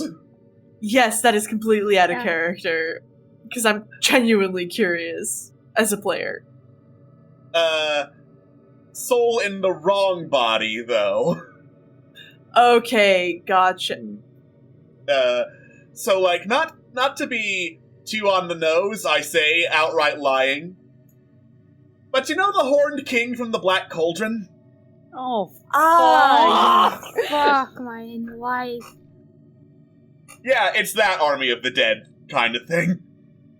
I put on a Rad. nice jumper today, expecting a nice game of D&D, and what do I fucking get? that was your You first know, mistake. The jumper was the mistake. The fact that you're in New York, that was your first... You're not in New York, rather. You're that was not your in New first York! crime. You've And now you invoked have the to curse atone. You invoked the curse of New York! Correct. Alright. So yeah, she stumbles back, kind of like, hand on chest, just like, you're saying he's going to be turned into a, what, tool? Yes.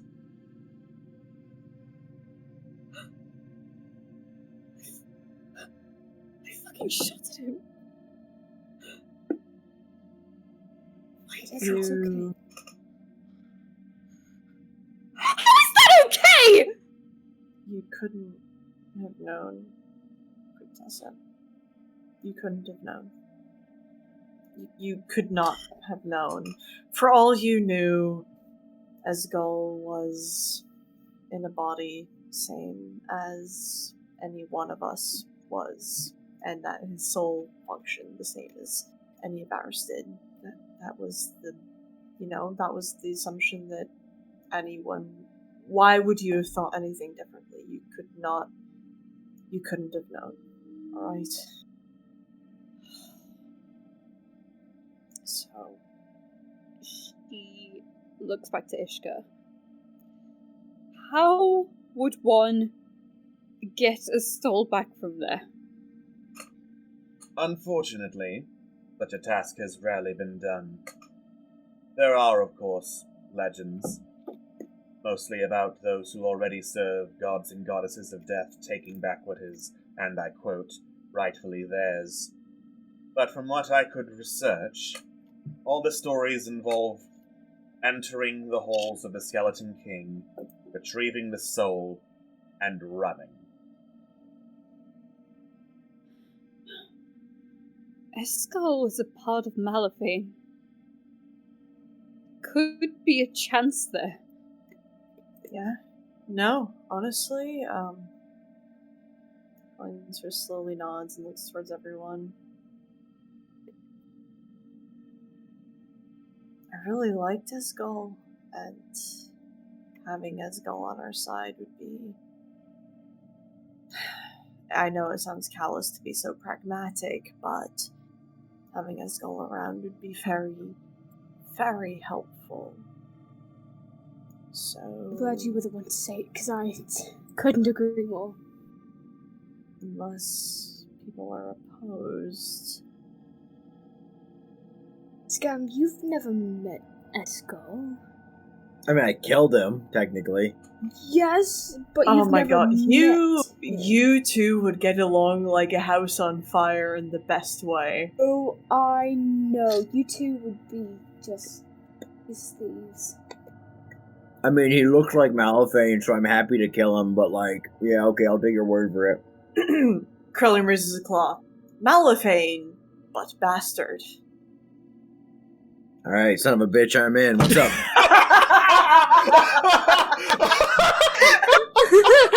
God damn it. I broke the DM. You broke the DM! You son of a bitch, you broke the DM! I'm in! I'm in. Happen to have any ideas about how we would get into the house of the Skeleton King? Or do Get in the house of the Skeleton King? Well, I mean, as somebody who likes shoots you, look, not you. to You're not the one bone. Hey! Yeah, fuck fucking, I'm funny, I'm so funny. God. Hilarious, I'm a comedy Be under guy. pain of death. As for the actual question, Thank you. that I am still researching. I assume, of course, you could just go into the Feywild, look for the darkest castle of bones you could find and hope for the best, but there are surely easier ways to get there. Like? That is what I am attempting to research. Well, I'll help you. Excellent. 4 other pairs of eyes here, so might as well get to it. Great. You spend the rest of the night researching. There you go. I was about to ask for an investigation check, but this is your damn library, so here we go. Speed run investigation. Did you want us to roll investigation? I'll do it anyway. Oh. I No, found a book with a skeleton on it! that is scary Can stories to tell Scam in the please dark. do this? Can Yeah. Scam please do this? Thank you. Thank you. Oh, good job. Oh. Momo, you have found scary stories to tell in the dark. Well, I'm gonna hold on to this. I like it. I'm embarrassed. Alright. So, over the course of research in the Tales of the Skeleton King, Scam and Quintessa, the two of you come to the same thought at the same time. We're looking in Tales. Are there any maps of the Feywild? And there kind of are, so you quickly look through any books that have those, and manage to pinpoint through what you've read about the Skeleton King so far, and what maps there are technically at the other plane, and you manage to pinpoint where exactly his Castle of Bones would be. Oh. Yay. So, I mean, we could do that. Or we could just not. But I'm also happy to go in whatever direction.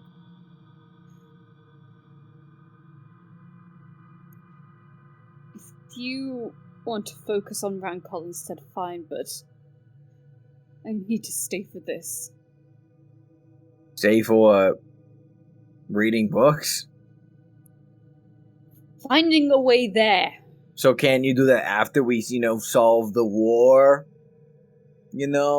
Maybe, sorry to be blunt and harsh, but if Corellian can wait until after the war to resurrect his dead wife... Stop. I'm just saying, can't you... I know you're just saying, but If please don't. Escal is turned into a weapon, what is to say we can even get him back then? Okay. Maybe I'm just the jaded one. Whatever. People die, but maybe I'll just do whatever the group says. Look, No. I understand. I get it.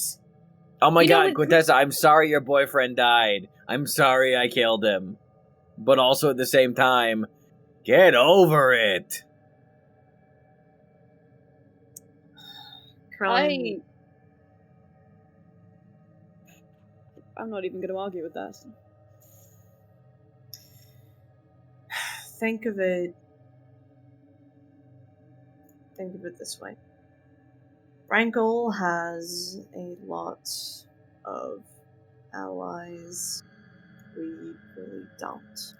One of Rankle's allies happens to be the fucking Lich Queen of Irion, who I'm sure has entertained the Skeleton King. We at least know that Asgal is on a similar level of skill, if not the same level of skill, as all of us. So having him would be an asset. What you said is valid, Scam, but the situation is rather different. In one case, it's one person being, frankly, selfish, and in the other case, it's finding a valuable ally and taking a weapon directly out of the hands of one of our enemies. So, I think it would be worth it to try. And I will admit, I have a soft spot for Asgal ever since I dragged his dumb ass out of a fucking lake. Now consider my counter-argument, if you'd be so kind. Sure. Go on. A lot of what we've been doing lately, and I'll admit, I'm just kind of tagging along because I've got nothing better to do. Kind of just wasting our time going to all these places, doing things that kind of go okay. Kind of. But who's to say that this task is not, maybe, this Rankle, this Mind Flayer, wants us to be distracted by a million different things, because while we're taking all of our sweet-ass time, trying to be, so careful, and make sure that we, do all that, we gotta go save these people, we gotta go make sure that these people are okay, now these people are in trouble, so we gotta go help these people, my boyfriend's dead, let me go save him from the afterlife. What if this is all part of his plan? Can we consider that idea? What if that he is playing enough four-dimensional chess with us that all of these distractions serve to prolong whatever he's working on? And that he's expecting us to get distracted and be unsure that we will survive an encounter with him, thus giving him time to work on something terrible. Have we considered the possibility that it doesn't matter if Rankle is an ally with this Lich Queen and Army of the Dead, because if Rankle's dead, then that's no longer a connected issue. Why didn't you suggest then we go after him sooner if that's what you really felt? Because after we got back recently, I really thought about this, because it only occurred to me recently.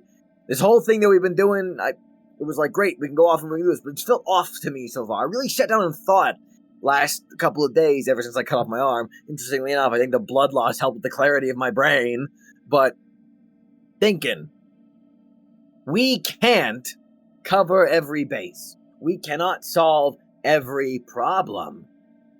Attempts to do so are probably anticipated by this terrifying squid mind guy. Like, he's a mind flayer. They're really smart.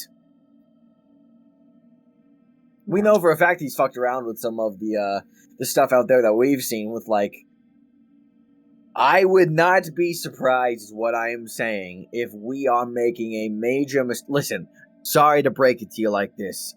The world is full of hard choices. Trying to save everybody will only result in disaster. You gotta sometimes realize there's gonna be a sacrifice one way or another. And I'm not saying that this is probably a given. We don't know. Maybe I'm giving this Rankle too much credit. Maybe he's not thinking this smartly. But it's possible that he is expecting us to do these things. And if he's not planning it directly, then he's benefiting from us pussyfooting around him. Because he knows we're afraid of him. Well, I'm not afraid of him. You're afraid of him. But I'm you know what I mean. Like, he's aware that he is a force to be reckoned with, and that there is fear present. We don't know a lot about what his defenses are, other than that, oh, 2 scouts we somehow got killed going there. Okay, well, sorry to be the insensitive guy at the table. Those are 2 scouts. They were small potatoes compared to what I've seen us do. Okay? We don't know what's over there. To the point where, and uncomfortable thought, we might need to do our own surveillance. We might need to get our own opinion. See what's real for ourselves, because if all this time it's defenses that we could actually overcome pretty quickly, then good. We have allies in the dwarves. We can probably scrounge up a ship or 2 of higher swords to take us out there, like of some naval crews, get some privateers. I don't know. We have the finances for it. We don't know. We're operating on hearsay. And there is a dangerous unknown variable present in our life right now, and that is what us taking our sweet time is affecting. Because every minute, every hour, every day, we divert on some other course, which ill-advised or smart or whatever. I'm not saying our ideas have been bad so far. Regardless, that amount of time that is lost to our endeavors, consider what is Rangel doing in those moments. Because from what you told me, he was an old man who tricked you all prior to this? Disguised as an old man? Clearly this guy's had some kind of plan, some kind of machinations present. You only got to see one part of it. What else is he doing right now that we don't know about? Us not knowing is our biggest enemy. Listen, if we go in there, I trust that if shit goes sideways, we can get out. If we don't defeat him, we at least know what... We at least will learn something. I'm just saying that there is probably more value in this immediate moment after all this time, these weeks we have spent wandering around. We need to remove the unknown variable. We need to know something. Because for all we know, which we don't, he could have, for all this time, have been building some kind of super weapon that he'll activate tomorrow. Some kind of, I don't know, psionic eldritch thing, or maybe something that destroys countless innocent lives. Who knows? Who knows? But the point is, we don't know what he is doing over there. If he does have some kind of dangerous machinations in play, cool, we run off to go save Esgal or whatever. And then when we come back, we find that Baton Rance has been leveled or burned and sacked because he had a time to build up. I'm not saying the idea is stupid to go help Esgal. The concept of an undead weapon, terrifying, don't get me wrong. But there is also the unknown of what Rangel is doing.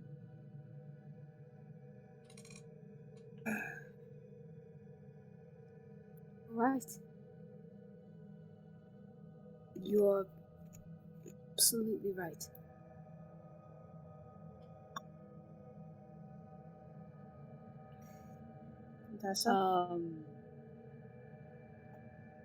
She was fiddling with her ring for pretty much all of that.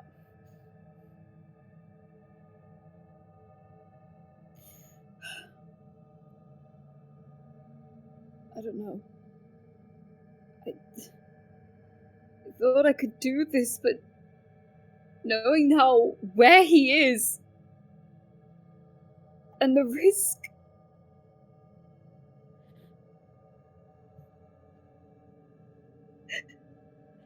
How could I keep going knowing I'm leaving him to that?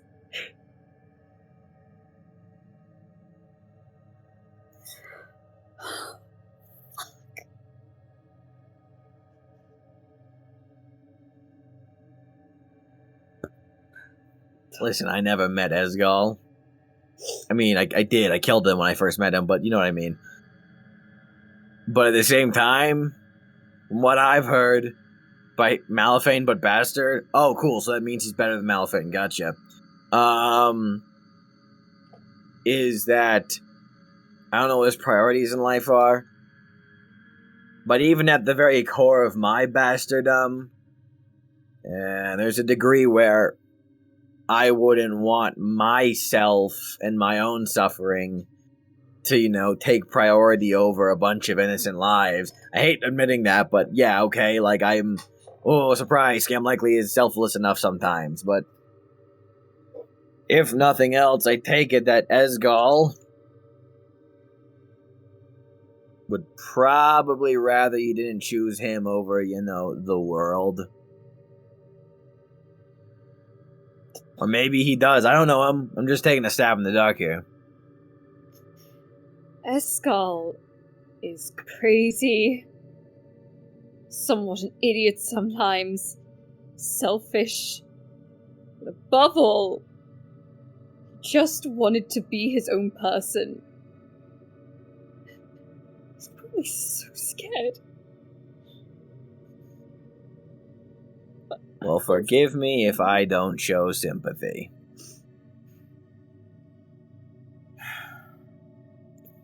Alright.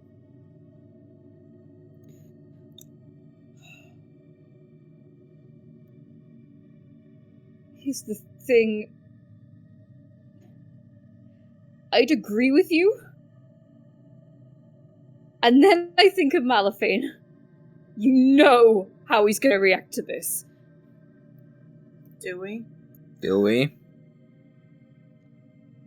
I can presume how he's gonna react to this.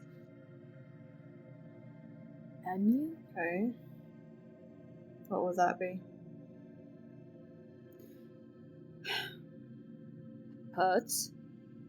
Angry. A lot of silence.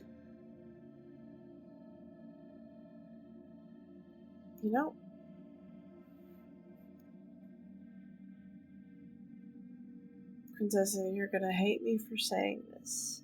Please. I would love to have a chat with you later, but...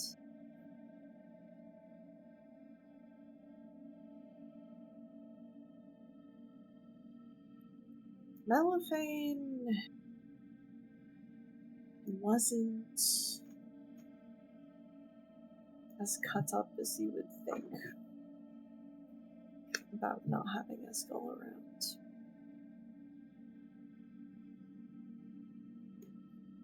Carlin sort of shrugs.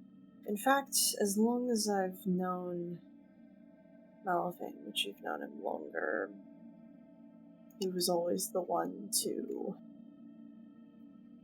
try to keep Esgal away, and try to keep him under wraps, and try to keep him suppressed. It wasn't until, the rest of us sort of talked about it that, he stopped trying to keep Esgal stuffed down.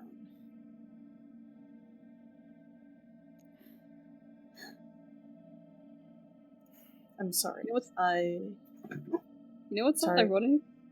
What? It was the complete opposite for me. It was Escal who was always trying to keep Malifane away. Oh, thank God. He has That his priorities makes in so order. much sense. He knows how to keep the party intact. Gotcha. Good to know. I'm surprised. Yeah, I also once had a rabid dog. I kept them away from guests too.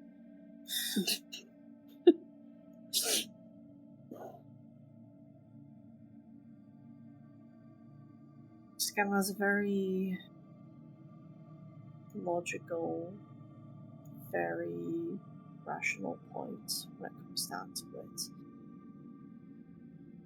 I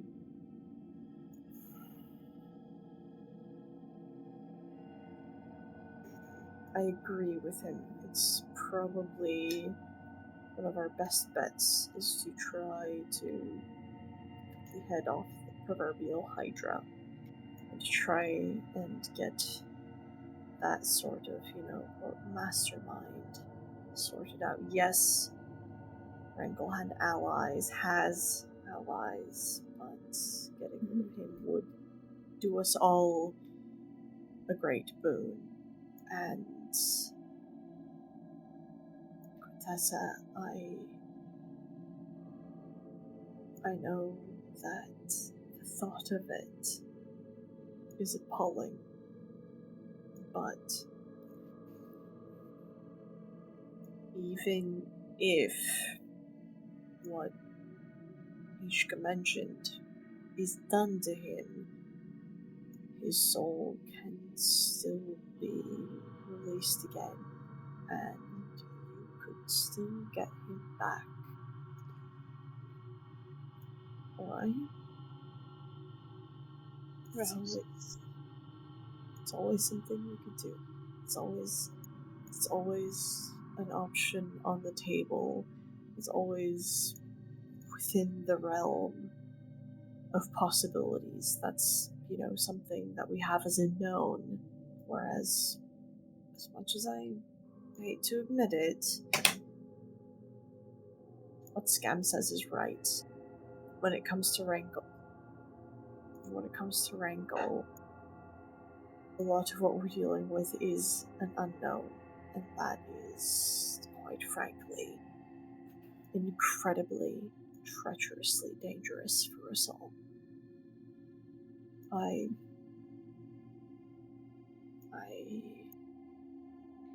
know that this is asking a tremendous amount from you. Trust me.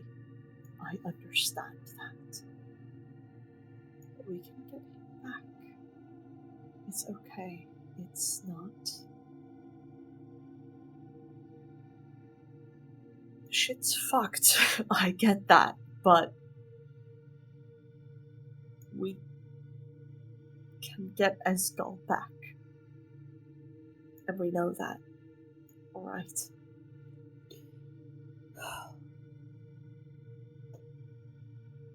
I'll help in any way that I can. We're gonna need a lot of money, by the way, because we're gonna need to make sure two things. Yeah. One, sell swords.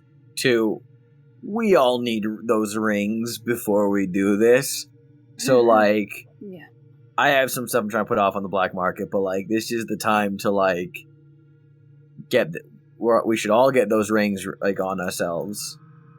Additionally, thought just came to me now, all these allies of Rankul's, from big to small, some we probably don't even know about.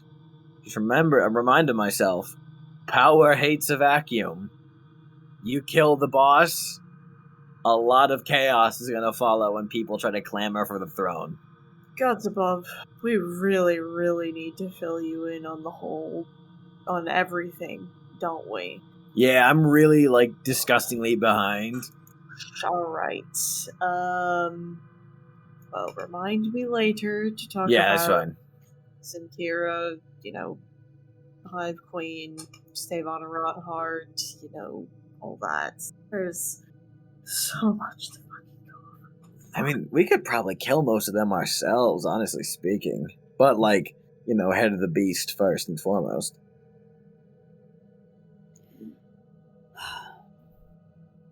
Okay. I'll agree with you then. For one reason. I chose the book over Hespera. You just see Krellin's eyes shit. harden for a flash second, and then soften, and then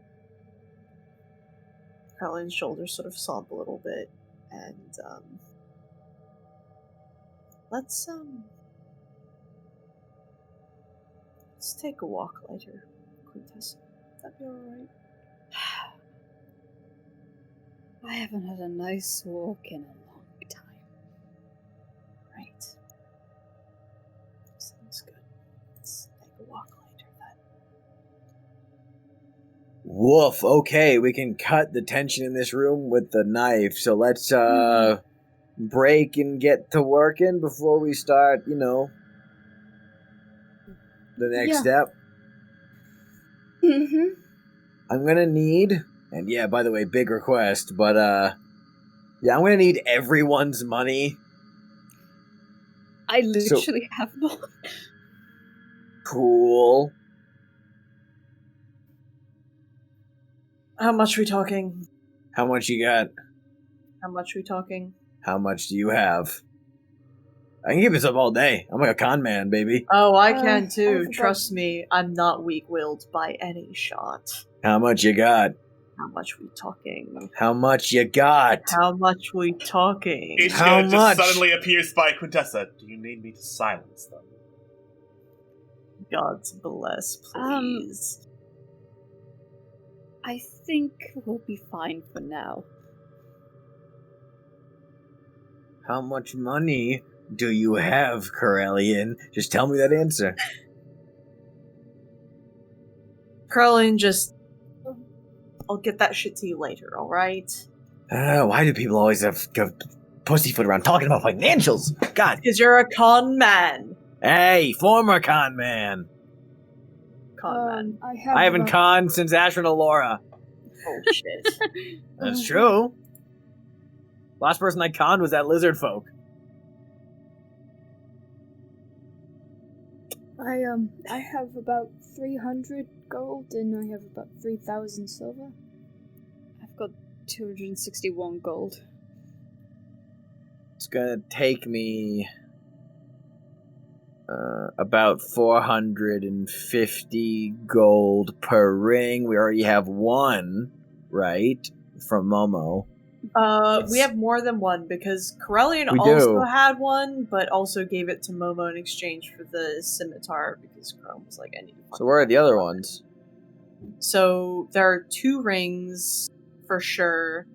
One that was for Corellian, one that was for Momo. So Okay. So Momo has both rings? yes, yes. Momo is super Scamps. shielded from mental assault. Stares at Momo with just like half-lidded, tired eyes. Mo blinks one eye at a time. I didn't know. I forgot. Momo. Put one on now and attune to it when you eat your dinner later. Oh, not even dinner. We already ate dinner. Attune to it before you go to It's bed. the middle of the night. Yeah, we already ate dinner. Second dinner then. Okay, so we have 2 rings. We need 3 more. So that's gonna cost us. No one else say anything because I'm the smart person in the group. I'm gonna calculate this.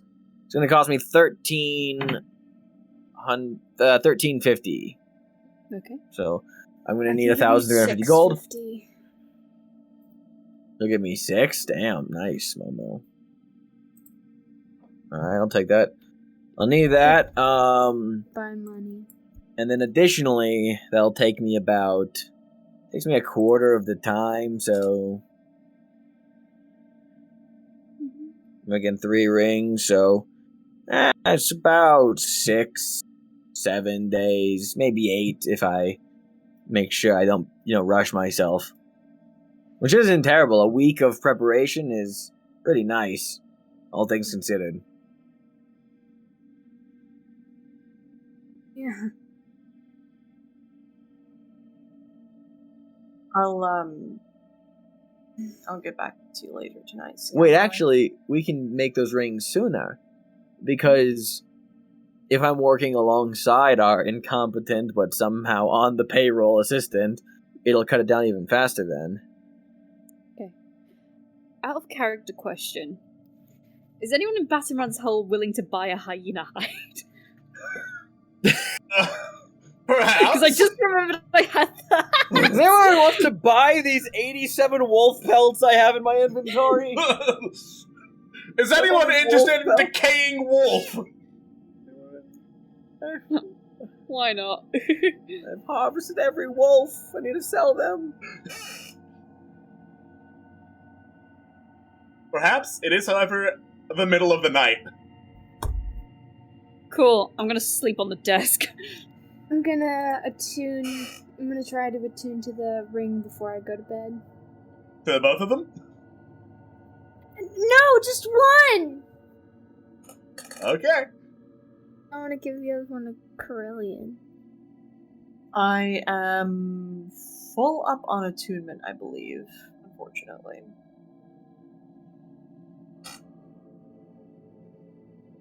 Because I believe the limit is 3 and I'm at 3, so... Yep. Somebody else.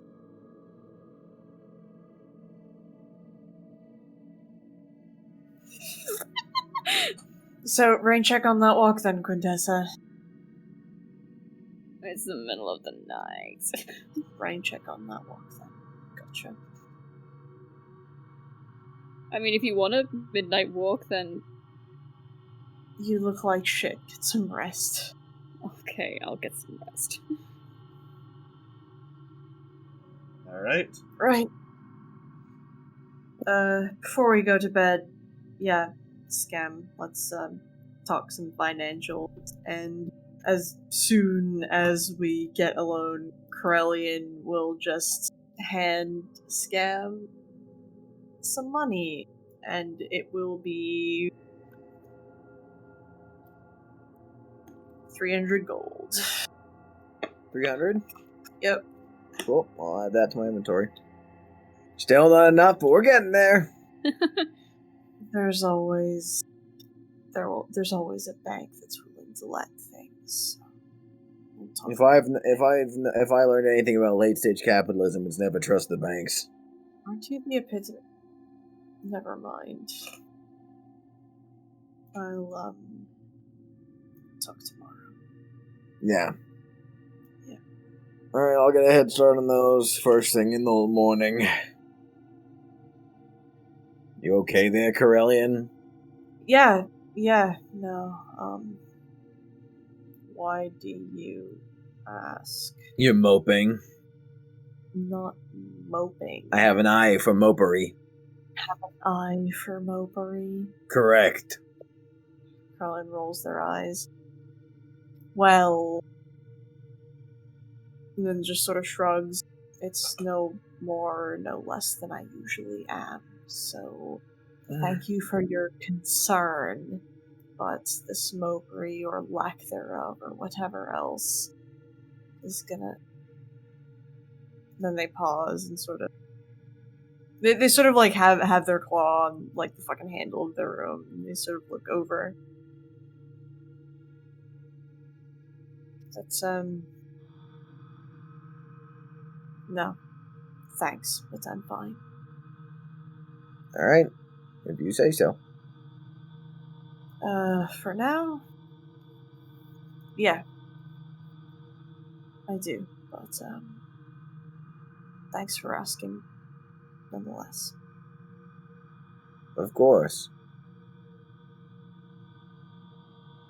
Alright, good night. Good night.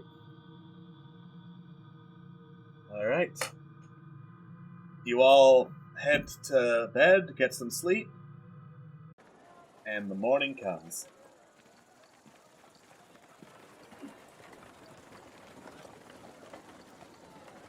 I attune to the ring. You should have, yeah, you attuned to rings over the course of usually short rests. Long rest is more than enough time.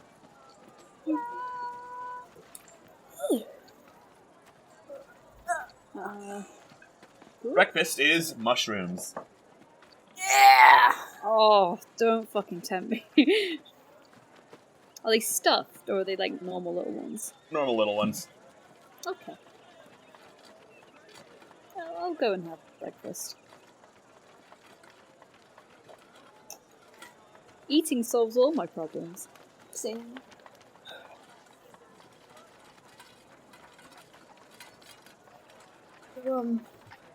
Like awkwardly picks out his food as Quintessa sits next to him. Is anyone else there, or is it just us two? Carlin won't be down till later. Yeah, Scam's up. He requested his food we brought to him so he can work on things starting first light. Mm-hmm. Cool. It's just the two of you.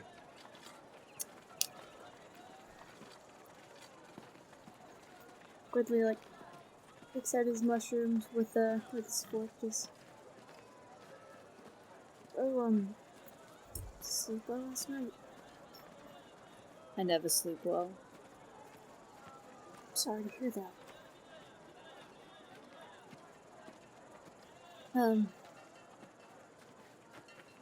The tense conversation last night, huh? It's not that I'm worried about it. Most of the reason I was up last night is me trying to plan how to break this to Malifane. Well, to sound rude or mean, but if you listen to anyone who listens to you. You know, one of my higher options on the list was getting Scam to tell him. Really? Well, you said it yourself, tactical tongue. It's true, but Malifane isn't the biggest fan of Scam. And Scam isn't the biggest fan of Malifane. At the same time, that's not exactly a bad thing. Scam could quite possibly just tell him to win this, whether you like it or not, and then Malifane will get angry and huffy and maybe even shoot him, and then it'll be a big fight. Now that I'm saying this out loud, it's probably not the best idea.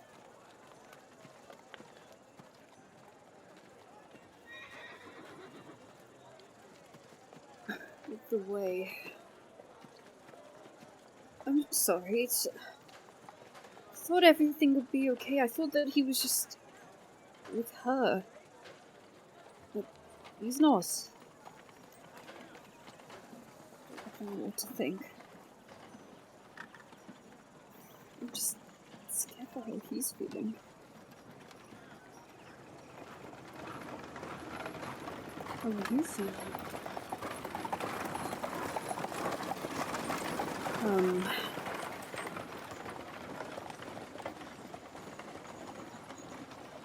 Guilty. Blinks, looks up and puts his head. Guilty. I mean, he wanted this so badly. And I thought that was my fault. Why? Because when I met him, he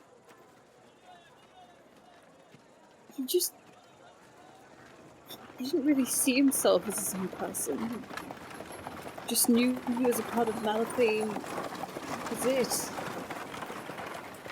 I kept telling him I loved him for him. It wasn't a package thing or anything, it was him. I'm thinking, was it my fault he made this deal? He looks down. Malifane is a mystery, and so is Escort. They definitely did want to be split. But I don't think that was your fault. I think his reason for making that more or less stupid decision. I think that was of his own motion. I think it's a lot more rooted than just you.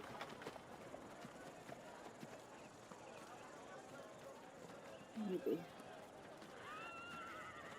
You know, it's always kind of made me realize something. It's not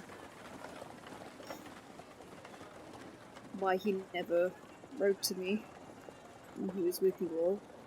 I mean, Malafane's explained his side. I think for him, it's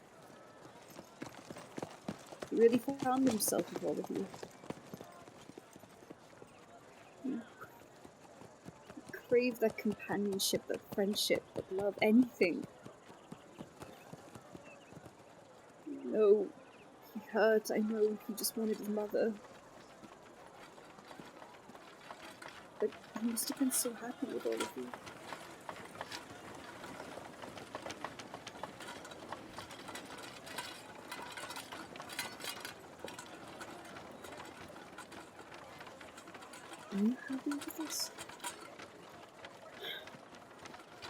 Great question, I know, but...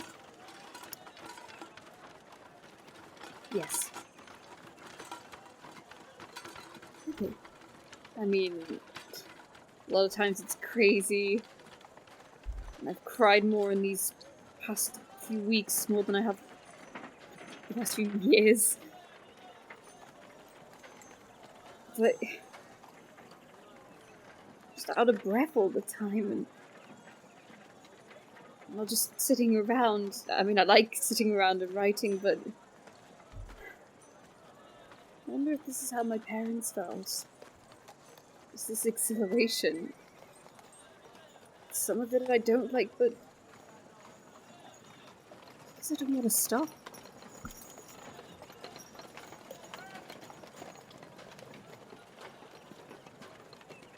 What's your goal in all of this? Like, fighting and winning?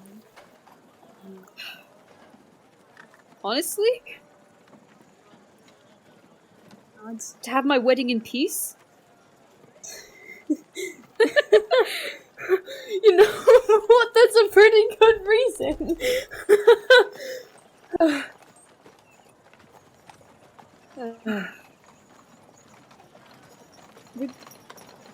Would you come? If we did get married? I thought I was the one ordaining it. Oh yes. I don't know, we hadn't really worked out the details on that, but... Still wouldn't mind. I'd still happily do it for you too. Thank you. Of course. Now, these are good mushrooms. They are very good.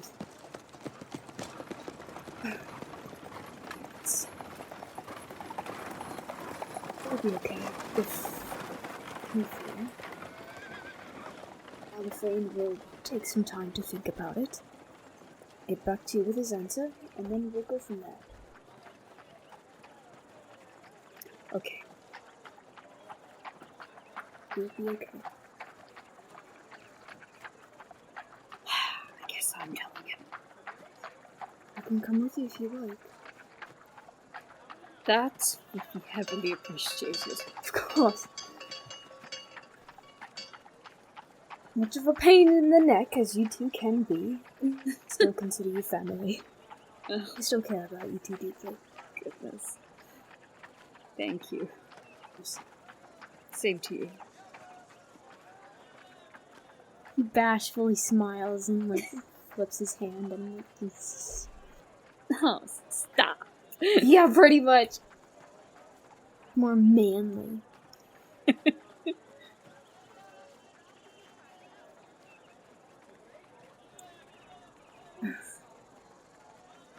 Before we do go tell him, do you want to help me feed the kids? As in the...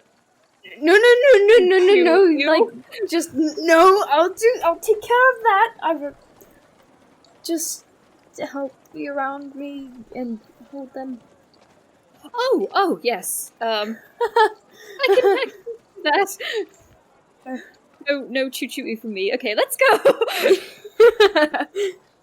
Alright. Oh, they're getting along! Bonding! Momo and Quintessa, you start to head outside towards the stables. Anyone else want to do anything before that? No, I'm good. I guess Crowley try to find Bert and ask about the cost of siege weaponry for the docks area. If we're meaning to build those, let me do some quick calculations. He pulls out a piece of paper, does some scribbling down. About 1,000 gold. 1,000 gold. Alright. Okay. Thank you, Bart. Crone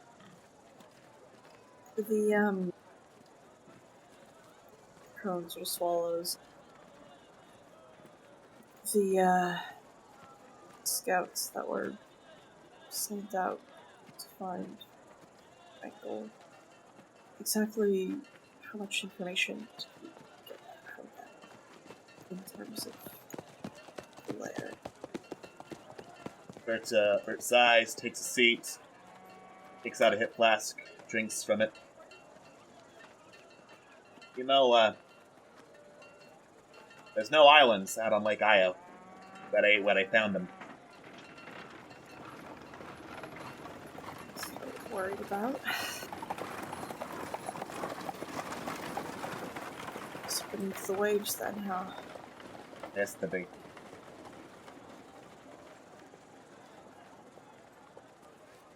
Alright. Thank you.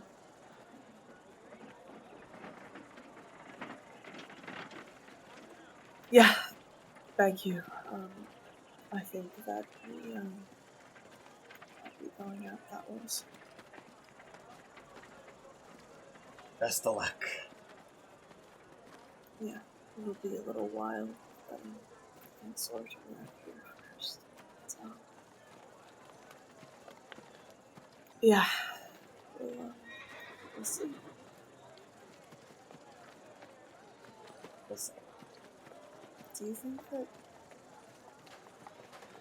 Do you think that things will be alright around here, but if we, if we don't make it back, do you think Batman's will be alright?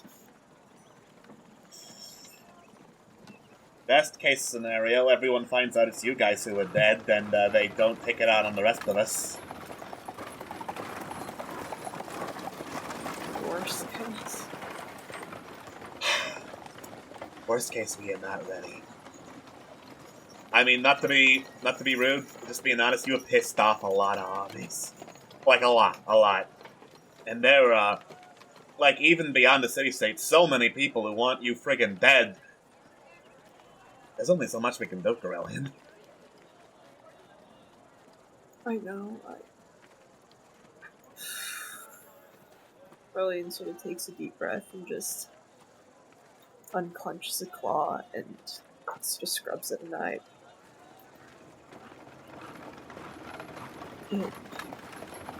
It doesn't mean anything.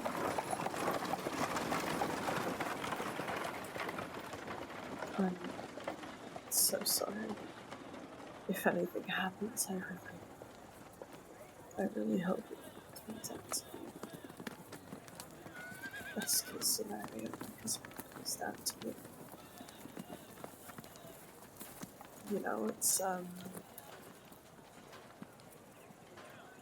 It's my fault, hopefully. If we die, then that's that.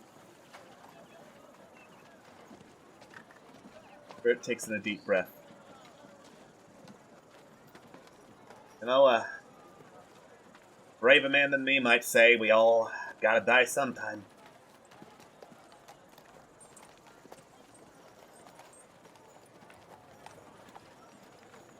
Well, here is to your long and prosperous life, and to the continued prosperity and hopefully safety of everyone you buy, right? I'll drink to that, and he indeed does. Cheers, Bert. I'll try to get those funds sorted. I can't leave that rats, unprotected. Not when I can do anything about it. Right. I understand that well enough.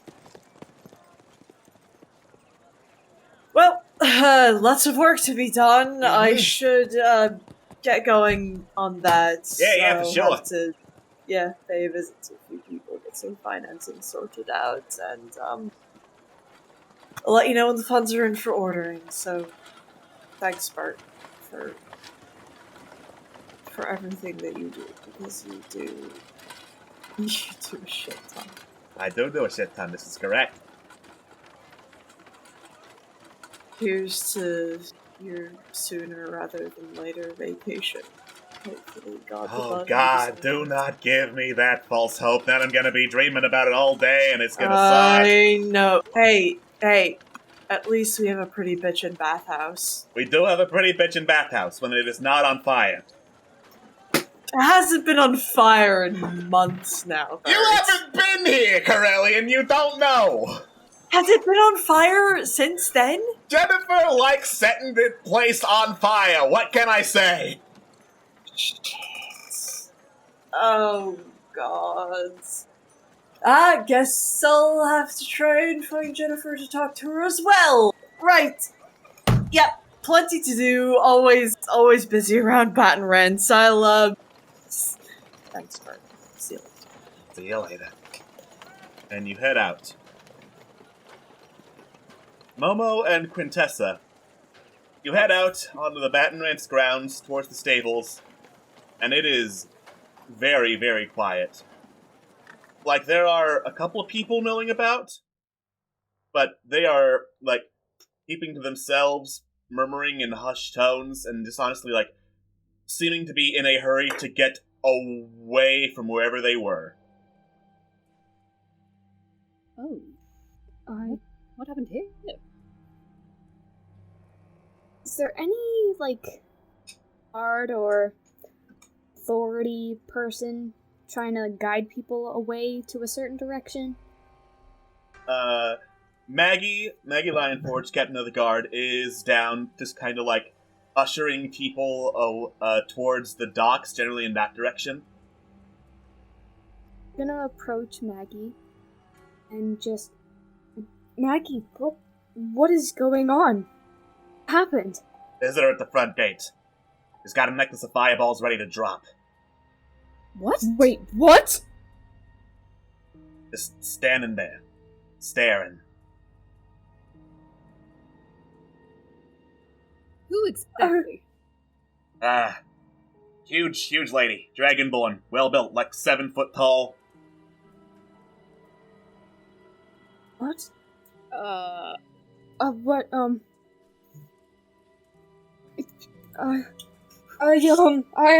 be right back. He's gonna run to the stables and check on the kids. Chicken Bait is fast asleep, as are the children. I'm gonna, hurriedly but calmly wake him up and 5 more explain- minutes. No, Chicken Bait, this is kind of serious. And sleep as soon as you and the babies are to safety, but we are currently under a threat right now. I don't want you to panic. Just take the animals and the chicks to wherever Maggie takes you or tells you to go, and it will be okay. Alright. God, I can't believe I have to work in the summer. It's so right. Chicken Bait No, mutters, sorry. slowly waking up the rest of the animals. I'll pay you back for this, buddy. So, Momo's gonna grab Quintessa and they're gonna go... Well, he's gonna fly up and see who this Dragonborn person is at the front of the door. Can I roll stealth to make sure I'm not seen? You can, yes. Wait, you're taking me with you? Just carry No, I'm taking you, I'm letting you sit there, and then I'm gonna fly up and see if I okay. can... Yeah. I was about to say, roll stealth while you're carrying a fucking human with you. Alright. Didn't even work! Momo, you fly up trying not to be seen, but as you get close enough, the Dragonborn, looks pretty accurate. Enormous, hugely muscled, over 7 feet tall, green scales, looks to be equipped with a longbow and a longsword, and is indeed holding a necklace full of red beads hanging from it. As you get close, immediately her head just like snaps up to stare at you.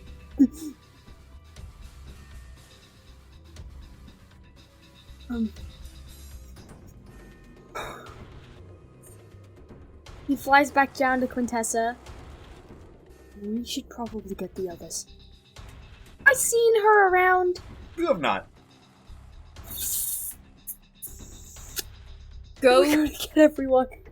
Go get them. I'll stay in Stand. prep. Stand guard. I'll be back.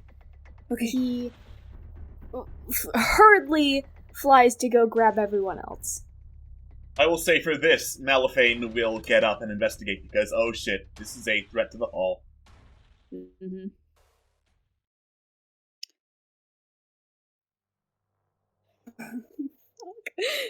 So we all get back, I assume, or meet up the front. Yeah, I can only assume you all get together at the front to discuss what the hell. So, do any of you... Forgive my wild question, but do any of you know her? Or know them? Scam? You do. You talked to Newt Meridian yesterday.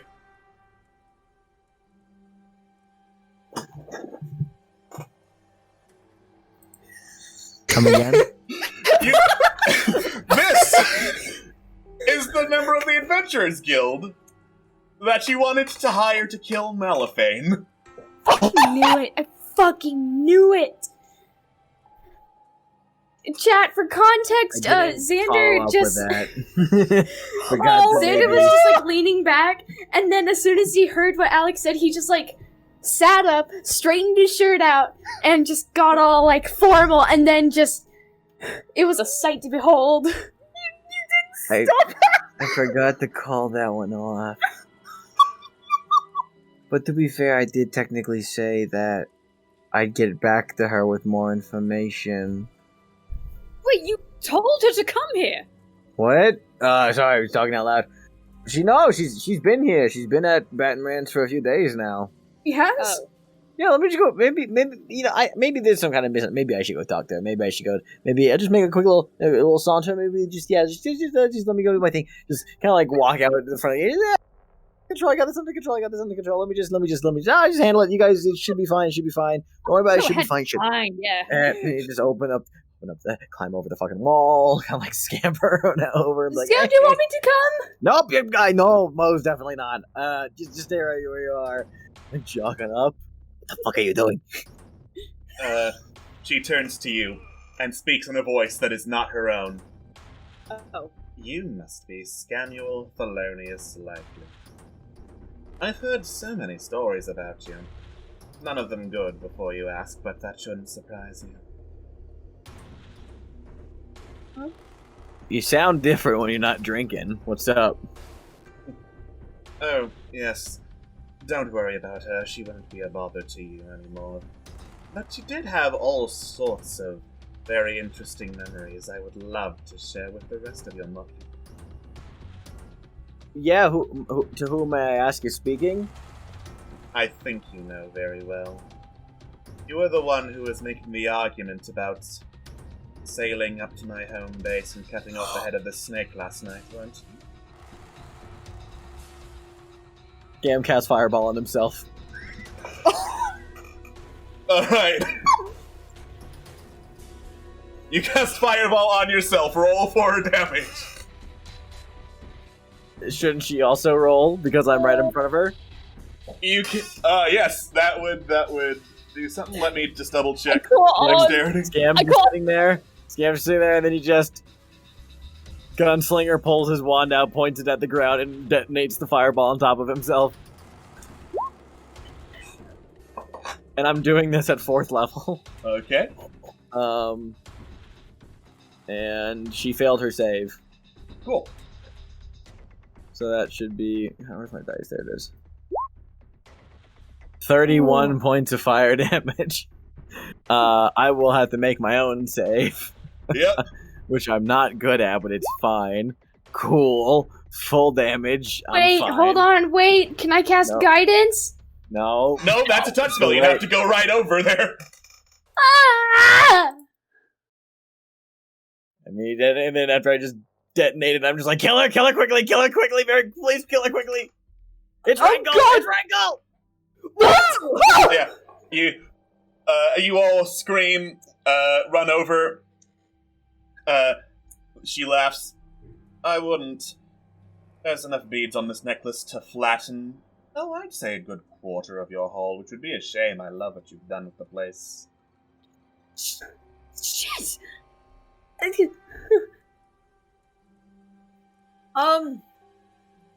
Crowley wants to do some quick tactical math real quick.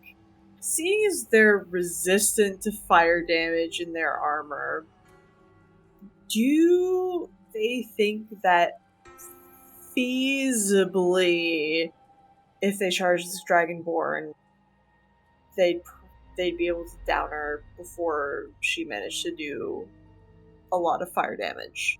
No. Okay.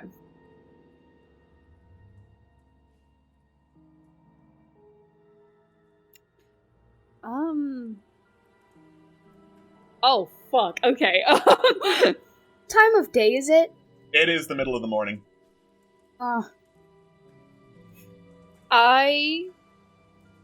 If I hear that it's Rancol, to kind of like pull the bow, and then just say in deep speech, "What are you doing here?" Oh, I just came here to say goodbye. And that's where we're going to end our session. Why? Well, we're gonna find that out next session!